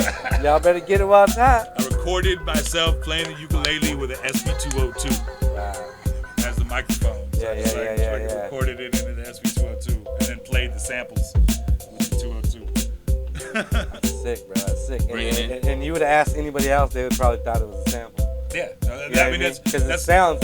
You mastered what you were trying to do. Yeah. See, he came up using all the gadgets. I came up using cassettes. Yeah. You know what I'm saying? When he talking about, putting the sample in and all that stuff, I was balls mixing, trying to line up Funkadelic, Yeah. Because they're only playing the 7-inch, but I need the 12-inch, but I got to make my own. Yeah. That's original right there. Mixes back in high school and shit. That's all he had. Yeah. That's all he had. I used to take you get like a maxi single, and they would have the instrumental, on the other side. Right. And I was always looking for that, whatever song, like for instance, King of New York, like Cool G Rap. Yeah. There's a little section at the end where it's just the drums. Okay, yeah. Right. It's like an 808 kick and the snare, and it fades out to that, out to just the drums. Yeah. So I took that little chunk and looped that shit on another cassette, had me a little drum break. You know what I mean? Took that and then took a fucking Roy Ayers sample and I did a whole fucking thing. You know what I'm saying? I was gonna say, see, that was me. I'm taking Roy Ayers and Earth, Wind and Fire and all that because there wasn't no hip hop when I was doing that. Yeah. It was all being created like original. It was being created right there. Yeah. Man. That's like crazy. A real drum solo. A lot of guys like you probably think drummer. some of these younger guys, we're just spoiled, right? Like we get all the good tools. Of course, you came up with all the technology. All the good shit, you came up with you had to fucking cut the 2-inch to make the shit. Well, you probably still have like breaks, like records that you have just because it has that one drum break on it. Versus by the time I came around, those were already compiled. Ultimate Breaks beats. Yeah. So it's like I have those. I have Ultimate Breaks beats, but you probably have like the old record with the actual with the whole song. That shit blows my mind. My brother and sister, collected records. My dad. Yeah. kind of like you. I'm coming down spoiled. Yeah, you know, they got the whole that's collection, like, I remember, and I'm like, the first record I can remember would be like Cameo. Okay. That's forever for me. You know what I mean? My mom Shit, I playing was Cameo. fucking scratching Cameo. Right? And the old school wooden thing, you know, the old school wooden entertainment. I remember, you know, Pop's like, what in the fuck are you What are doing you doing? records? Oh, man, I can just imagine that. Oh, man. One of my, that's crazy. My first, I remember Kool and the Gang Celebration. Okay, yeah. That was like one of the first songs that I remember. Like, I like this song. Like you know what I'm saying? Like, celebrate good time. That was the one. What was that? Like 80, 1980? That was about probably, 80. Like about 80, 79, 80. I'm 77 when I was born, so Okay, yeah. okay, Now, shit, the first album that I got was the Brothers Johnson. Oh shit. With Ken. The one with the two of them back yeah, to back on yeah, the cover. their first album. Yeah. What was it? I'll Be Good to You was the first single. And man, I think I spent like $8 on that at Record Factory or something like that. Caught the bus, got my record, came back, put it on, you know, tore up the thing, and then, you know, it was an addiction after that. You know, if you got the poster in the motherfucker, you was like, oh, I got a poster. Put that in the room real quick, like, yeah. But shoot, you know, like Paul's mixing, that's where it all started, man. Played everything on this one. Yeah, that's why I'm glad. I mean, for me, I was basically born in hip hop. You know what I mean? That's you? Yeah, I pitched like. Yeah. Yeah, see, he got the ear, man. God, I guess what I'm saying. I use a little fucking pitch dope. plug-in. You know, I just admire, you know, hearing the stories, because, you know, it makes it even better. You're not just, you know, messing with the dog. You bringing out all kind of different things to make the sounds that you make. All kinds of different mediums. Yeah, definitely. And that's what it's all about, man. I mean, dig deep. I definitely call you a musician. It's like digging in the crates. You know what I'm saying? You know, when you're a DJ, you digging in the crates to get the songs that the other DJs didn't have. Yeah. That's what he doing. He digging. Now we're online. Like, what record pool got the best music? I mean, that's sort of a lost element of everything, right? Like, if you think about, you know, everything from like wanting to have a pair of sneakers that nobody else has. Yeah. Right? Oh, yeah. Or like, you know, jazz musicians. I would say do a riff that nobody else can do. Yeah. Right? And you know that element of well, like. so for me, even like, because I did, you know, I was around before the internet with hip hop, so like. Couldn't just go to YouTube and watch it. Hell no, I had to take the bus, go to Amoeba, and buy a VHS of my favorite DJ, or you know what I mean, or DMC or something. You know what I mean? Now you know, you just go online and so yeah, definitely. Man, I remember all the good days. A testament of how the whole technology is becoming a tool. I remember that, man. We used to take the train from Stockton to Oakland, get on the BART, go to the city. You know what I mean? Just to get that DMC 94 or something like that. When Pro Tools came out, that was amazing. Oh, yeah. And, you know, Pro Tools cost 10 G's when at it that first time, came out. Yeah. Now it's $19.99 a month. It wasn't no young cats getting it. You know no, what I'm saying? definitely It was cats no. with big studios. Yeah, we had it. Yeah. But I'm telling you, that was the groundbreaking thing in the game. And it became I remember the standard. Tascam. I had a Tascam 4-track out. Yeah. That's the first thing I recorded. That stage. When, you know, then I got a computer. Got a hold of a 4-track, started tracking, multi-tracking. Yeah, man, definitely. Yeah, that's why I'm glad I grew up hip hop as a young kid, because I do know some people that, oh yeah, they've only been rapping like 10 years. And they're like 40. I'm like, damn, okay. Now here's the curse. Because as a younger kid, I think as you grow older with hip hop, you appreciate it because you've been through a lot. You know what I mean? Like, God, I remember like saving my lunch money to buy Greyhound tickets. At the time when I was breakdancing, I'd been to Radiotron. To go to Radiotron, like, got my ass beat when I came home. You know what I mean? But I was at Radiotron. I was there, you know what I mean? Saving my money all month. Different little, like, hustles. Oh, right? Just to make shit happen. Yeah, I mean, and you'd be going out on a limb doing stuff. I'm talking like 12, 13, you know, riding Greyhound, you know what I mean? Like, fuck, I didn't give a shit. I wanted to go to Radiotron, you know what I mean? That's right. And I caught Greyhound to go be in the studio with Coolio down in L.A. There you go, right? And when I got there was a room full of producers, and they were looking at me like, kind of like laughing, like, this guy catch the bus. I caught the bus with my SP. It was ready to go, yeah. I'm ready to go. Where I plug in. But I mean, that was just that's the all love. part of it. Yeah. That's just part of it. Definitely, man. That's Yeah. Coolio. Yeah, I was there when they did all that platinum shit with Wino and 40 Thieves was there. Those were some good times. Classic. Down there in Hollywood, fucking around, Track Studio. Okay. Had a nice time with them. Coolio is well, how I came up in rapping in rap hip hop. High school buddy wanted me to, everybody knew I was DJing, but he was rapping. He wanted me to make him a beat. I had never made a beat in my life. Yeah. Next thing you know, I'm producing them, and he turned out to be Coolio's cousin. Oh shit. So that's how that connection came about. That's crazy. But I mean, this was going back to the 80s, Yeah. And then I met his cousin, who turned out to be one of my real good friends, Nicolius. He passed away a couple of years ago, but Supermax, and that's how I got my start. Yeah. Doing the Supermax, and they're the ones that really put Short on. To be honest. Okay. If you want to, they're the ones that showed him the studio and how to function.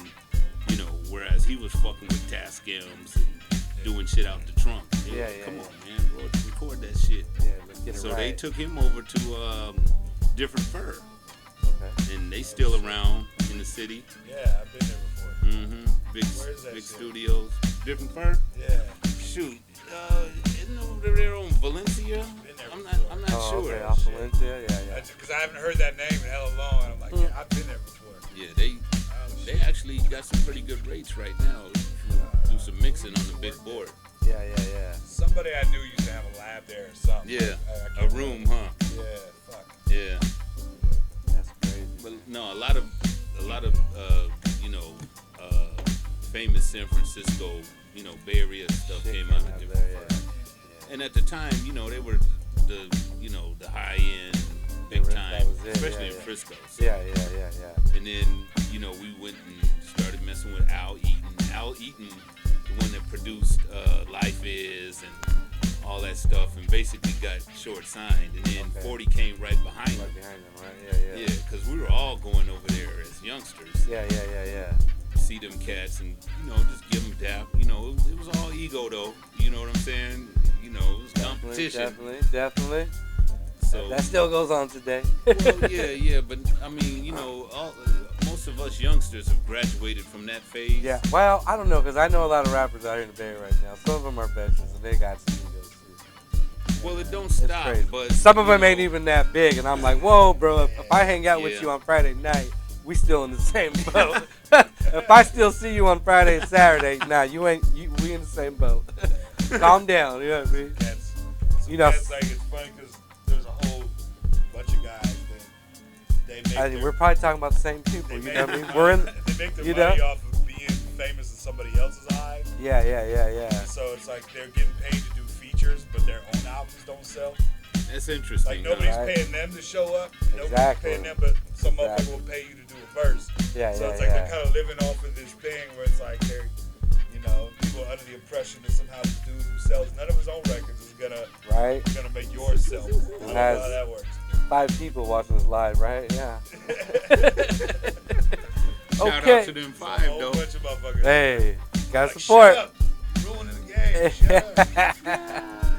Nah, it'd be like that, but and that's everywhere, because that's everywhere you go. You know what I mean? There's always that circle of people everywhere you go. You know what I mean? Like, I've done a lot of shows in LA, and it's out there. Before you pay a rapper for a verse, make sure they're not only famous to you. Exactly. Make sure they got some numbers behind them at least. Make sure if you're gonna spread them out, right? You know what I mean? If you're gonna, hey, to each their own, to each their own. But do a little research first before you just hand over the like how he raps, right? That's cool too. That's cool.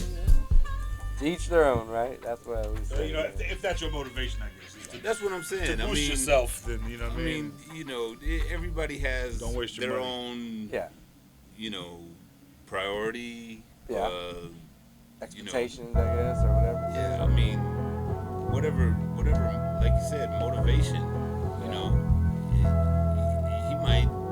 this guy might. Everybody hates him, but who cares? Everybody hates him. That's me. How I think of people. Like those are most of my friends are the people everyone hates. Publicity. You know what I mean? Like I don't care. That's my boy. Yep. Not necessarily what you want, but sometimes that. With the result. Take a step back and move forward. Who knows, man? If any of us had the formula, we probably wouldn't be right here. Exactly, right? Trust me. I feel you there, man. Definitely, man. Unless we're reaching back to say, hey, Mace, you remember me, man? Yeah. I remember you.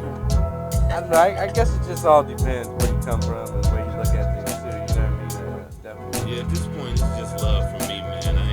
Definitely. I ain't trying to be famous. No. Well, like I would tell people, I don't care about fame. Fame don't pay bills. Money pays bills. So you can keep the fame. I'll take the bag. Fuck that. You know what I mean? Now if somebody come with a bag, you know, the price is right. And see, this is what I got. I get in with a lot of younger artists. It's like, you know, all the friends are like, nah, fuck that. You're going to be independent forever. And I'm like, bro, I can't say that because until you've been offered $100,000 to do something, you don't know. You know what I mean? You never had that opportunity. So I can't hate on the next guy if he signs with the label and they're gonna spread him out more money than they've ever seen. Like, hey, I'd sign too probably. Fuck it. I mean, I've come from nothing. You know what I mean? So to each their own. You know what I mean? People don't see it. The entity that's willing to pay you may see more value in your product than you do. Right. So you're like, I don't see this doing anything 10 years from now. I don't need my publishing. Fuck my publishing. Give me a check. You know what I mean? This dumb beat I made, whatever. But to them, they're like, ooh, this is gonna be the next Volkswagen commercial. This is gonna run.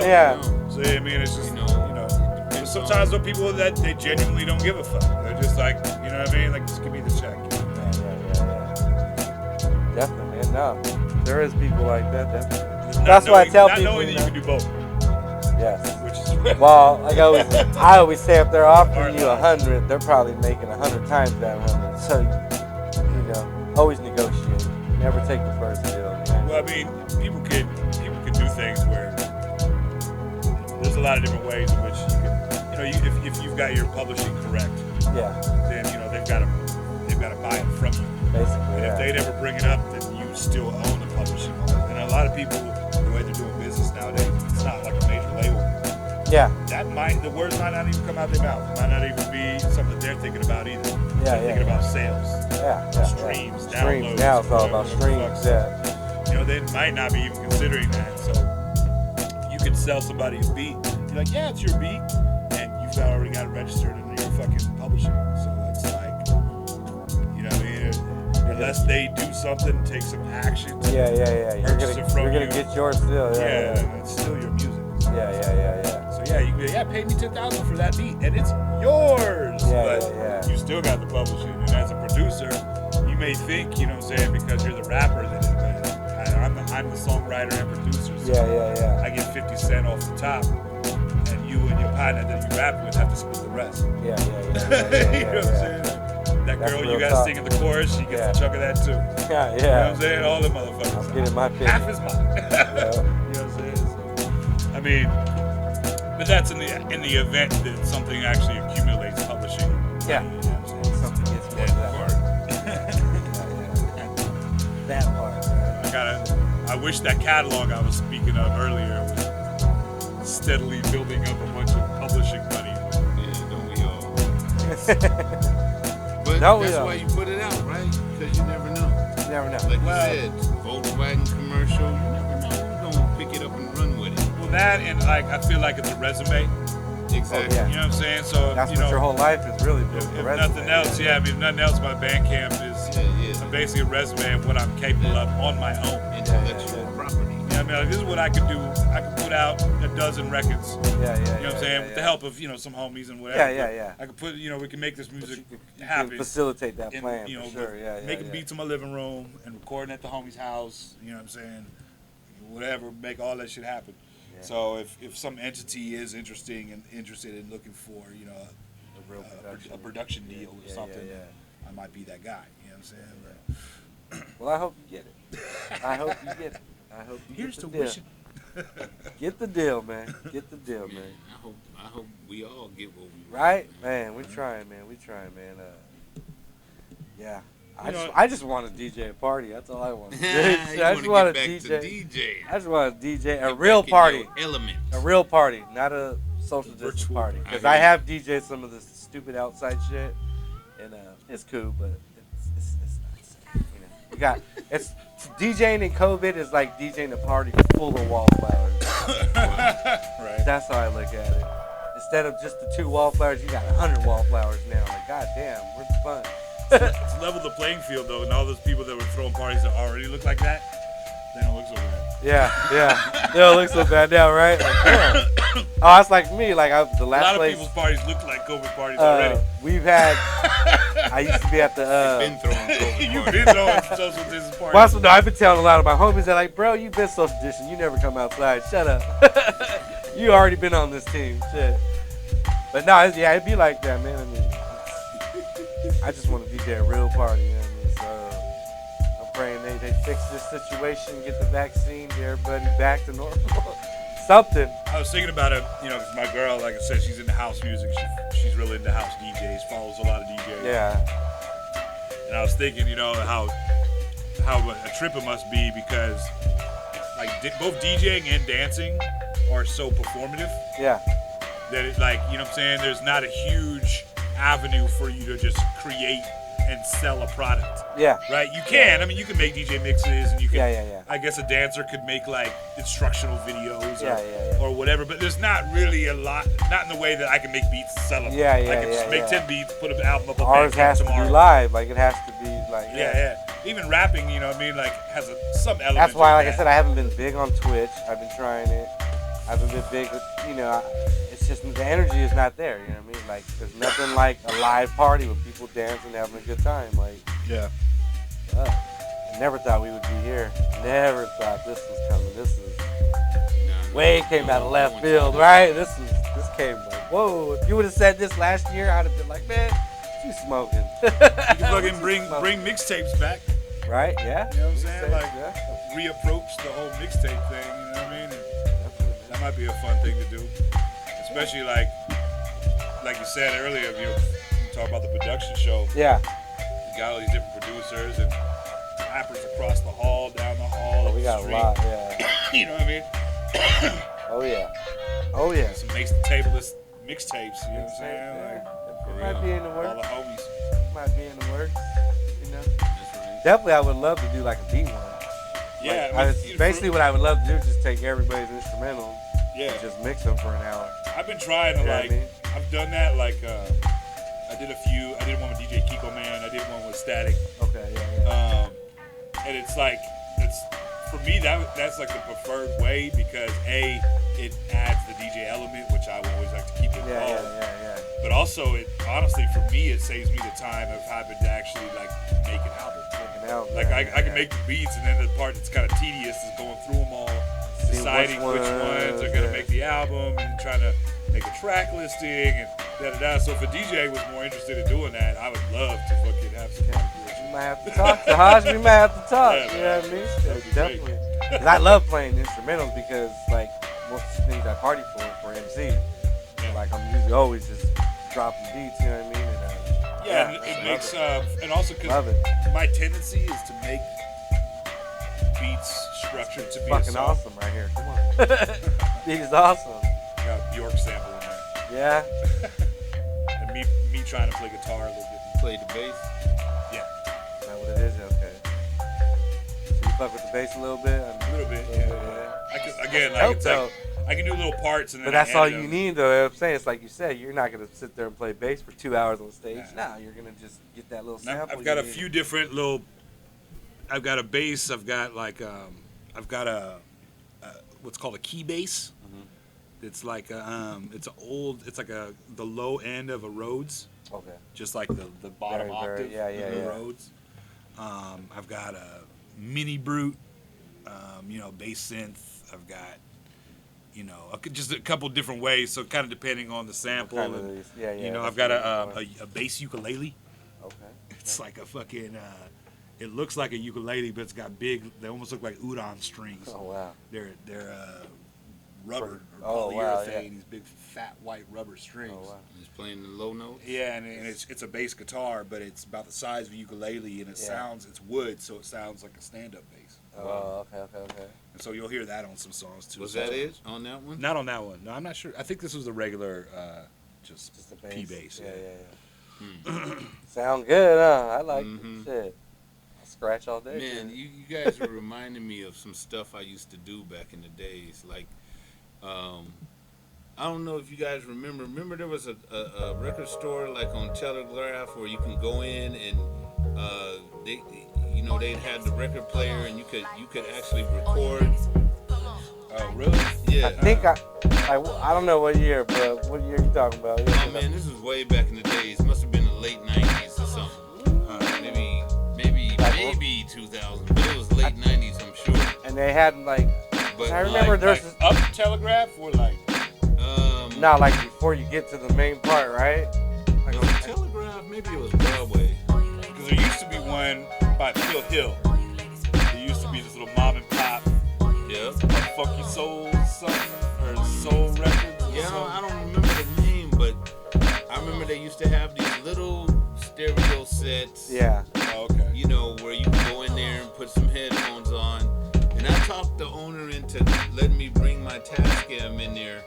And like you said, I just went in there and recorded drum breaks. All the shit, yeah. I was digging in the crates, recording drum breaks. And you know how the Tascam had the speed function on there? Yeah. So I was recording them hella fast. Okay. And then I would, play it down so I had more tape, right? Yeah. More sampling time. And then I had my bass players come in and play over those samples, those drums. And then I would end up sampling the bass into the SP along with the drums and start doing stuff like that.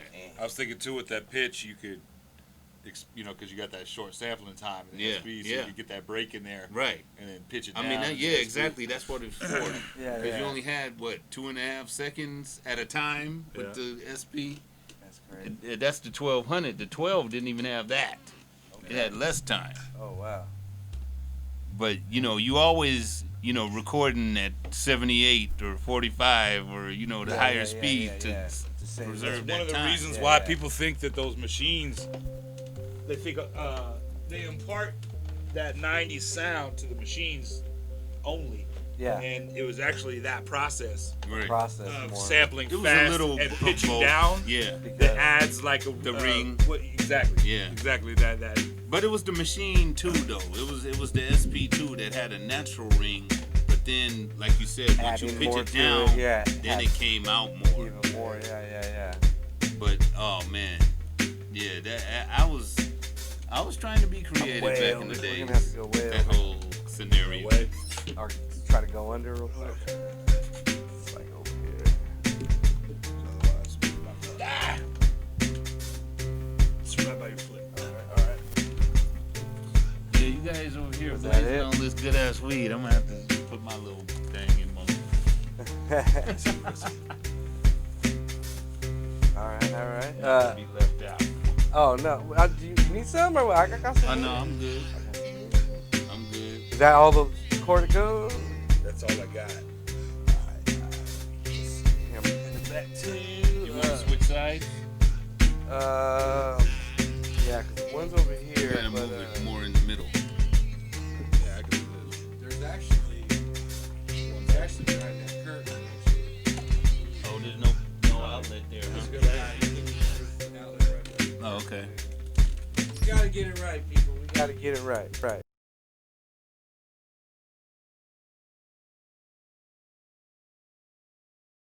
Together right now. Right.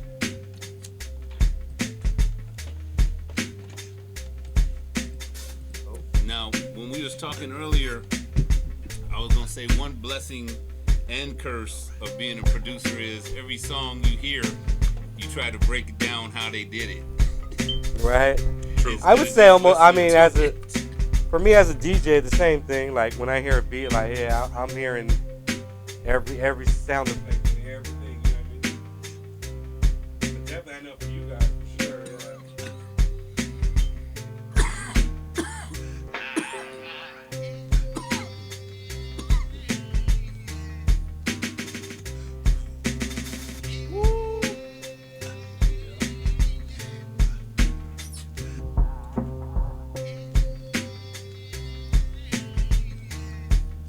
There's a 303. Got 404.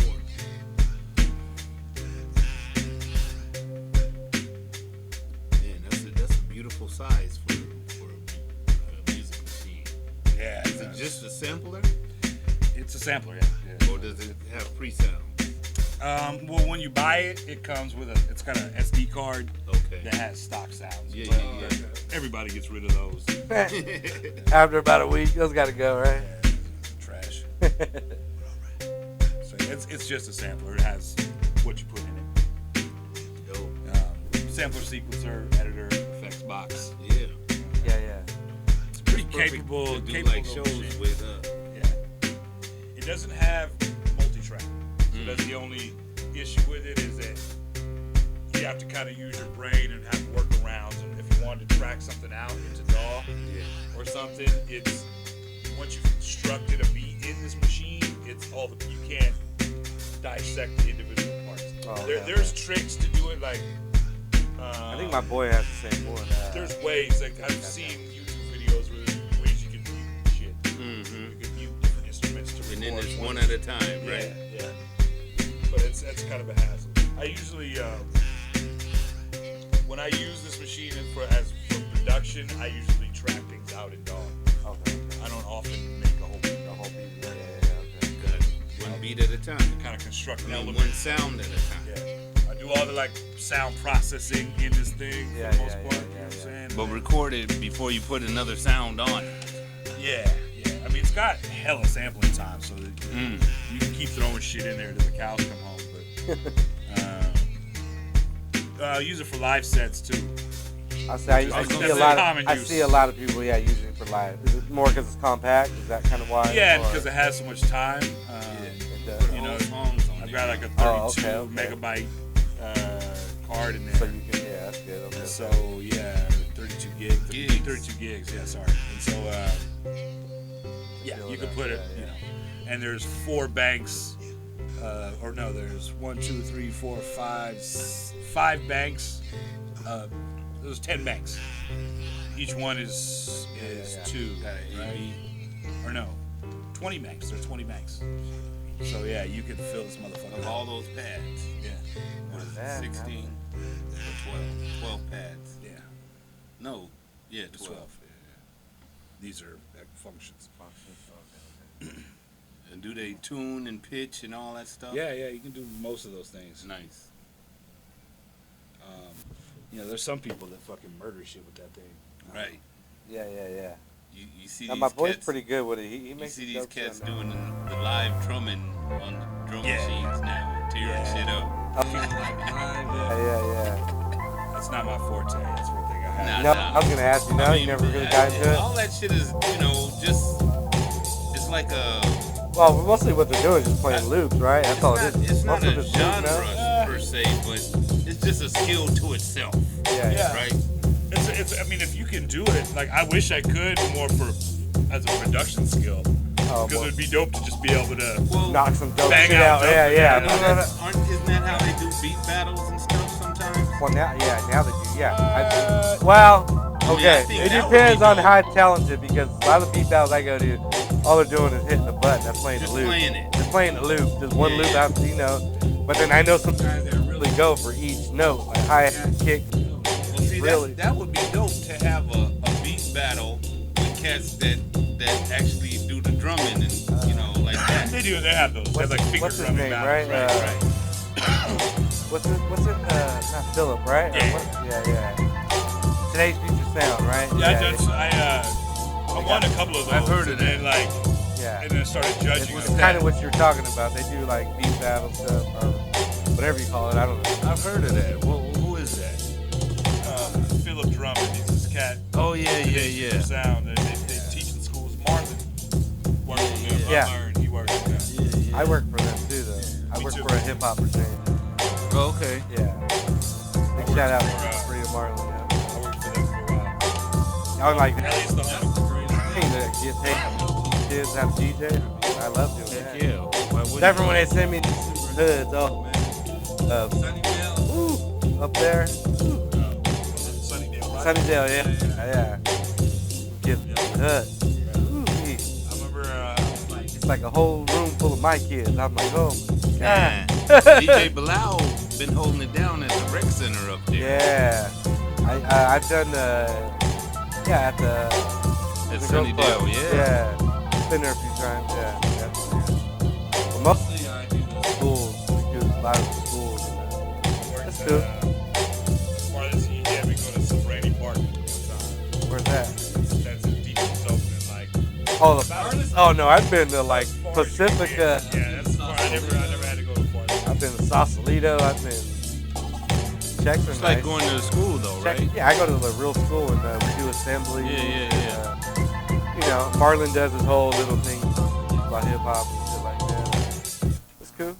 One of my claims to fame is I was DJing high school dances before I made it to high school. There you go. Well, I would say I was messing with girls in high school before. That's my claim. That's my claim. Fucking the bitches before I got there. I remember My first day, this girl came up to me. She thought I was a senior. You know what I mean? I've kind of always had all this shit, you know. Like, oh, you're a senior? Oh, yeah. Just transferred. Oh, man. High school days, yeah. Pretty good days, right? Oh, yeah.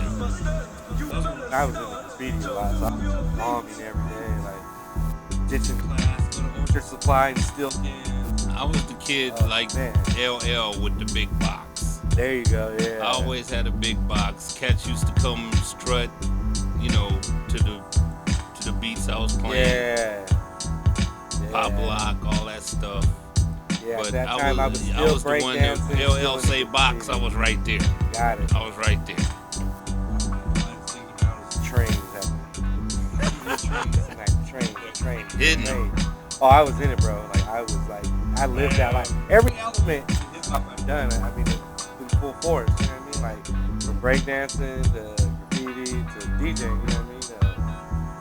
It's just the only way I know. It's about that beatbox element. Beatboxing, yeah. I mean, that's almost another element too. You gotta bring that beatbox element back. Some cats, I'll be honest, some cats are good. That's dope. I think who do I know that does good? Somebody out. One of Unanimous dudes is dope as fuck. Yeah. Maybe that's good. the city, Carlos. I can't remember his rap name. He's like an MC and beatboxer. He's got a sick. I think I might know what you're talking Champion level beatboxer. Yeah. I'm trying to think of his rap name. Yeah, that's definitely lost that element. element. You know what I mean? I know in your day now, that's what everybody. My grandson actually is really dope, dude. Is he? Getting on it? Okay. Shout out to EJ. That's dope, man. Gotta teach kids. Keep the culture alive, man. Got to, man. He just went to the Hip Hop for Change summer. Oh, he was at the summer camp. Yeah. Okay, yeah. 13. That was at the park, right? Yeah, over there. Yeah, up there before you hit the tunnel. Yeah, okay. That's crazy, yeah. Yeah, he was like, man, that was my best week of COVID. That's good to hear, man. Big shout out Hip Hop for Change, man. Sure. Good shit, man. Oh, yeah, I can't wait to school to get back. I can't wait for Coffee to run for mayor or something. You should, Might right? as well go on and just go on and hit that grand slam. Might as well, right? Shit, got my vote. Got my vote. Get up in there, man. Yeah, that'd be cool, yeah. Somebody told him that the other day, too, not too long ago. We were talking about it at the office. Somebody mentioned something like that, too. I said, why not? I mean, you already kind of are in the political thing. Like, well, yeah, I think it's almost done now. Yeah, nice. I don't know.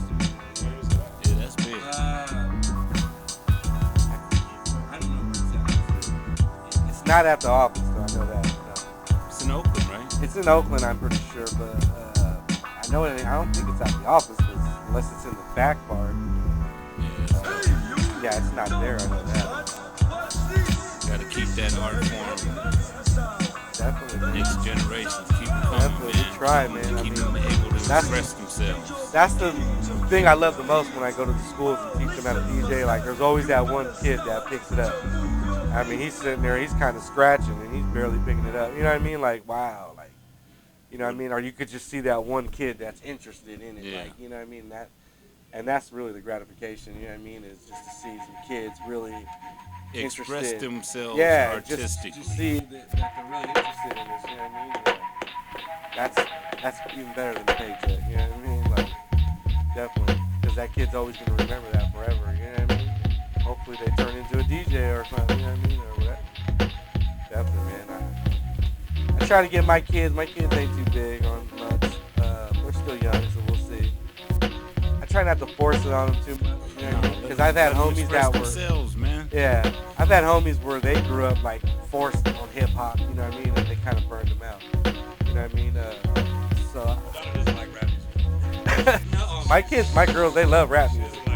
They love it. She's a singer and she likes. I can see maybe one of my daughters maybe being a rapper, like no joke. My youngest, he kind of likes dancing, so I've been trying to get him there. I make him watch a lot of YouTube videos, like old Rocksteady Crew and shit. I don't know. I got high hopes for my youngest. Yeah, B-boy, I'm gonna be all behind him all the way. She is definitely. No, she's not into. She's unaware of rappers. She's really into them. She's more like pop stars, pop singers. You know what I mean? Like she likes Billie Eilish. Oh yeah. You know what I mean? She's more into that thing. How old is she? She's 13. She's like, if she'll listen to songs, if there's a rapper on it, or if it's a hip hop. But as a girls, I mean, I guess it's different because like when I look back at my kids, like I don't remember too many girls that were into hip hop. Young girls, you know what I mean? Like my age, like 13, 14 year girls, like nah. She doesn't even really like. I mean, thankfully my daughter isn't really like sort of like boy centered or male centered. So she sees. I think she inherently sees a lot of like music that is like pop music. You know, even like a Beyonce. Yeah. You know what I mean, it doesn't appeal to her. Like she doesn't see it. That's good. You know, it's like, it's like too much for her. She's like, Yeah. But that's how my grandson is too. He has his own lane. They got their own lane when it comes to their taste. Yeah. And that's how it should be. They're supposed to be, all on the cutting edge stuff. The new, the next. Just like. Well, that's why I tell people when too. When hip hop was new, we were the first ones on it. Yeah. It's like you were being counterculture by like listening to rap music. Exactly. I mean, all the elders were like, "Man, this ain't gonna last. That old fad, this, that, and other." You listen to that old. Even other people our age that were like from the suburbs. Yeah. Listening to fucking Thompson Twins. Oh yeah. You know what I mean? Whatever they were listening to, which is cool. But they were listening to different. The whole MTV, the pop stuff. Oh yeah, the pop. All the commercials. Well, that's stuff. what I call it all. That ain't like underground rap. That's pop music. It's popular culture. I mean, put it this way: you can find just about whatever type of music you want to. You just have to search for it. Yeah. It exists. It does. Yeah. And there's a lane for everything. Yeah. Exactly. So I mean, to each his But own. I try to tell a lot of my friends, older guys, like everybody wants everything to be boom bap, and I'm like, boom bap had its time. It had its time. It had its time. Like I'm not saying nothing wrong against it. I wish everybody loved the hit boom bap too, but it had its time to flourish. You know what I mean? And people are still doing it and rapping about it. Always will, but its spotlight is gone. Funny too, but it has a space. Yeah, it'll always have a space. It has a space, but you can't expect everyone to love boom bap. It's not 1995 no more. It's not. It's 2020. Those people too they're listeners. Like I don't hear that many rappers, really, or producers even that are really that mad about it. because you're just like not necessarily as a creative, you're not trying to necessarily stay stuck in a rut. Exactly. It gets boring.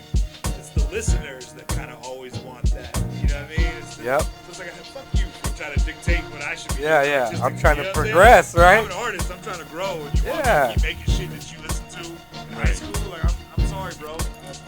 I can't do that for you. You know what I mean? Yeah. But I'm listening to like Nas.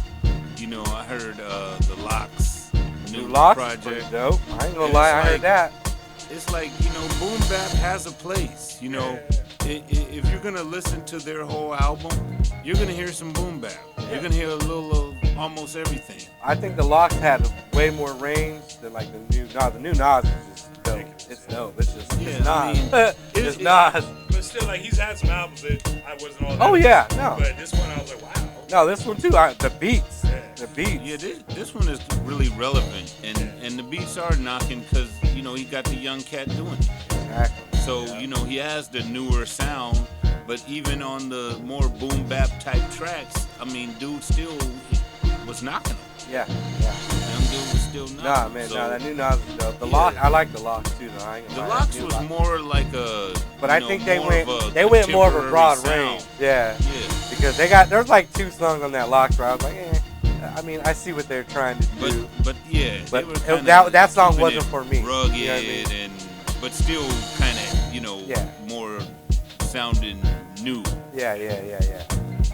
But they were still trying to, you know, keep it a little grimy. Them guys are dope. They got Nas, bars you still. You gotta give Nas that album is almost an instant classic. I think so. I'm being real. I think so. I think he's a little. I think it's a 5 mic album. Oh hell yeah, easily. If that was still a thing, because I was sitting there waiting to hear a song that was like yeah. And then the one that I wasn't the most excited about, upon listening to the album a second time around, I kind of understood it. Like the Big Sean. Oh yeah. Collaboration, like that, sort of like the unnecessary pop song, sort of to me. But then actually, when I listened to it again, it fit and it works. Right. Big Sean's verse was cool. You know what I mean? Like, I got it. You know. Yeah. It's one of the albums that you can actually put on and let it play to the end. Exactly. And we haven't had one of those in a while. Well, you know, I mean, it just depends on who you like. Yeah. You know what I mean? But from a great like that, I mean. But yeah, that's the kind of stuff that you really, as an want. artist, you want. Yeah. When someone just press play and let it go. But we're in a society that it's all about. People don't do that no more. Yeah. Well, now it's all about singles, really. Most people only care about singles. They don't really care about whole albums. It appears either. to be, but you know, if you're an old school ear, you know, you want that. You'd appreciate a start to finish joint. But no, that album is definitely instant classic. I say so. I think so too. Man, I got it's that just thing put together like wow. You know what I mean? Not overdone neither. You know what I mean? It's not overdone. It's done just right. You know? Yeah, it kind of is. It's all in the pocket. Yep, definitely, man. But yeah, man. You know, it's not just a single genre now. Yes. You know, what we might call modern hip-hop really is not hip-hop. It really should be in a different genre. You know, and I'm not trying to bash that culture or genre or whatever. It just needs its own lane. Because, you know, 90s boom bap, hip-hop, you know, that type of music is not what's being produced today. Like, pop music has always drawn from all those different, like, you know, there's always been blues elements, R&B elements. Yeah. Now there's hip-hop elements. Pop has always been sort of that, so now hip-hop like is just part of that palette of things. Yeah. Oh, so has a rapper on it. Okay. But, I mean, he's right, though, because a lot of these younger guys, they don't even consider themselves hip-hoppers. You know what I mean? Like, they don't. They'll actually... Straight up. They'll like, actually... oh, I'm not a hip-hopper. You know, say, I'm not a hip-hop I don't care about hip-hop. And it'll sound like a diss. Yeah. But really, they're really acknowledging is that they're not. I don't do that. Yeah. That's a different lane. You know, that if you really know your culture, then you know that's not what they do. No. They rap. Right. You know, so their own way. Yeah. So grind too, JB right? to an extent, right? Yeah. But yeah, exactly. I totally agree with you. Yeah. Like it's not hip hop music though. Well, I call it's all just pop music. Genre pop music. Yeah, it's pop music that took from, like you said, from rap and hip hop. That's what they're calling it pop makes it murky, but you know, they deserve their own. Yeah, no, that's what I'm saying. Like I wish more power would to them. Coin something and then, you know. Well, it's too much. It's like a moving target now. I don't know if even the kids themselves, like, like as soon as they coin a phrase for their own shit, it's kind of it's old, right? Yeah, by tomorrow night, right? Let them determine that shit. Oh yeah, they got all the new shit now. You know, it's a TikTok world. Yeah. There'll be something else after that. 18,000 today, nothing tomorrow.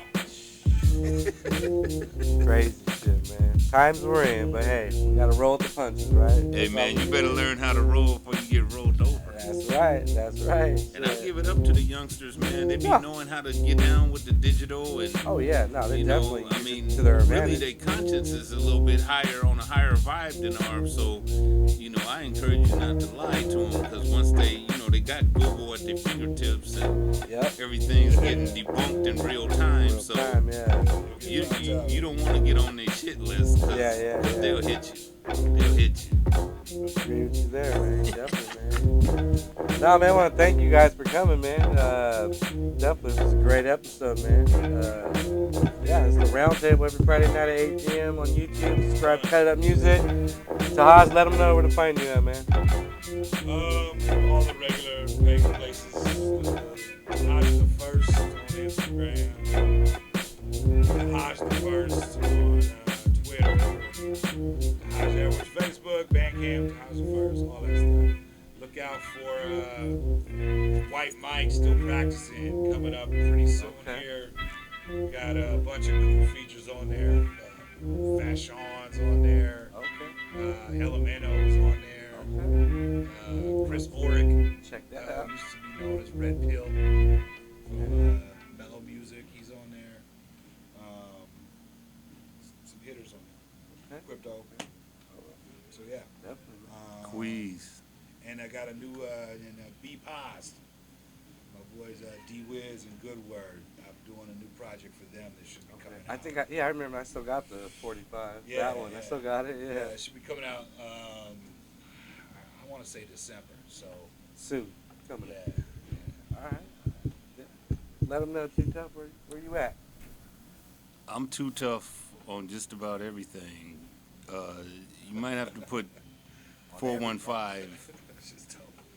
Too tough on everything. He means it. Yes, very much. That should be your motto. Too tough on everything. That's a T-shirt right there. I see it. Well, shoot. Hey man, let me just say. If ever says, everybody was like, "You're too tough on me." Too tough on everything. Just about everything. That sounds good. I'm gonna roll with that too. But let me just say, it is a blessing to be in the room with all you superstars, man. All you rich cats, man. I'm just being humble. Oh yeah, man. Nah, trust me, we very grateful you here, man. Definitely, man. Thank you. Oh yeah. True, let them know. True, where you at? And you can, same thing. DJ True Justice on everything. That's Facebook, IG. But what you need to slide through is pick up that brand new 78-minute mixtape entitled "To Whom It May Concern," exclusively on Bandcamp. That's djtruejustice.bandcamp.com. Go check it out.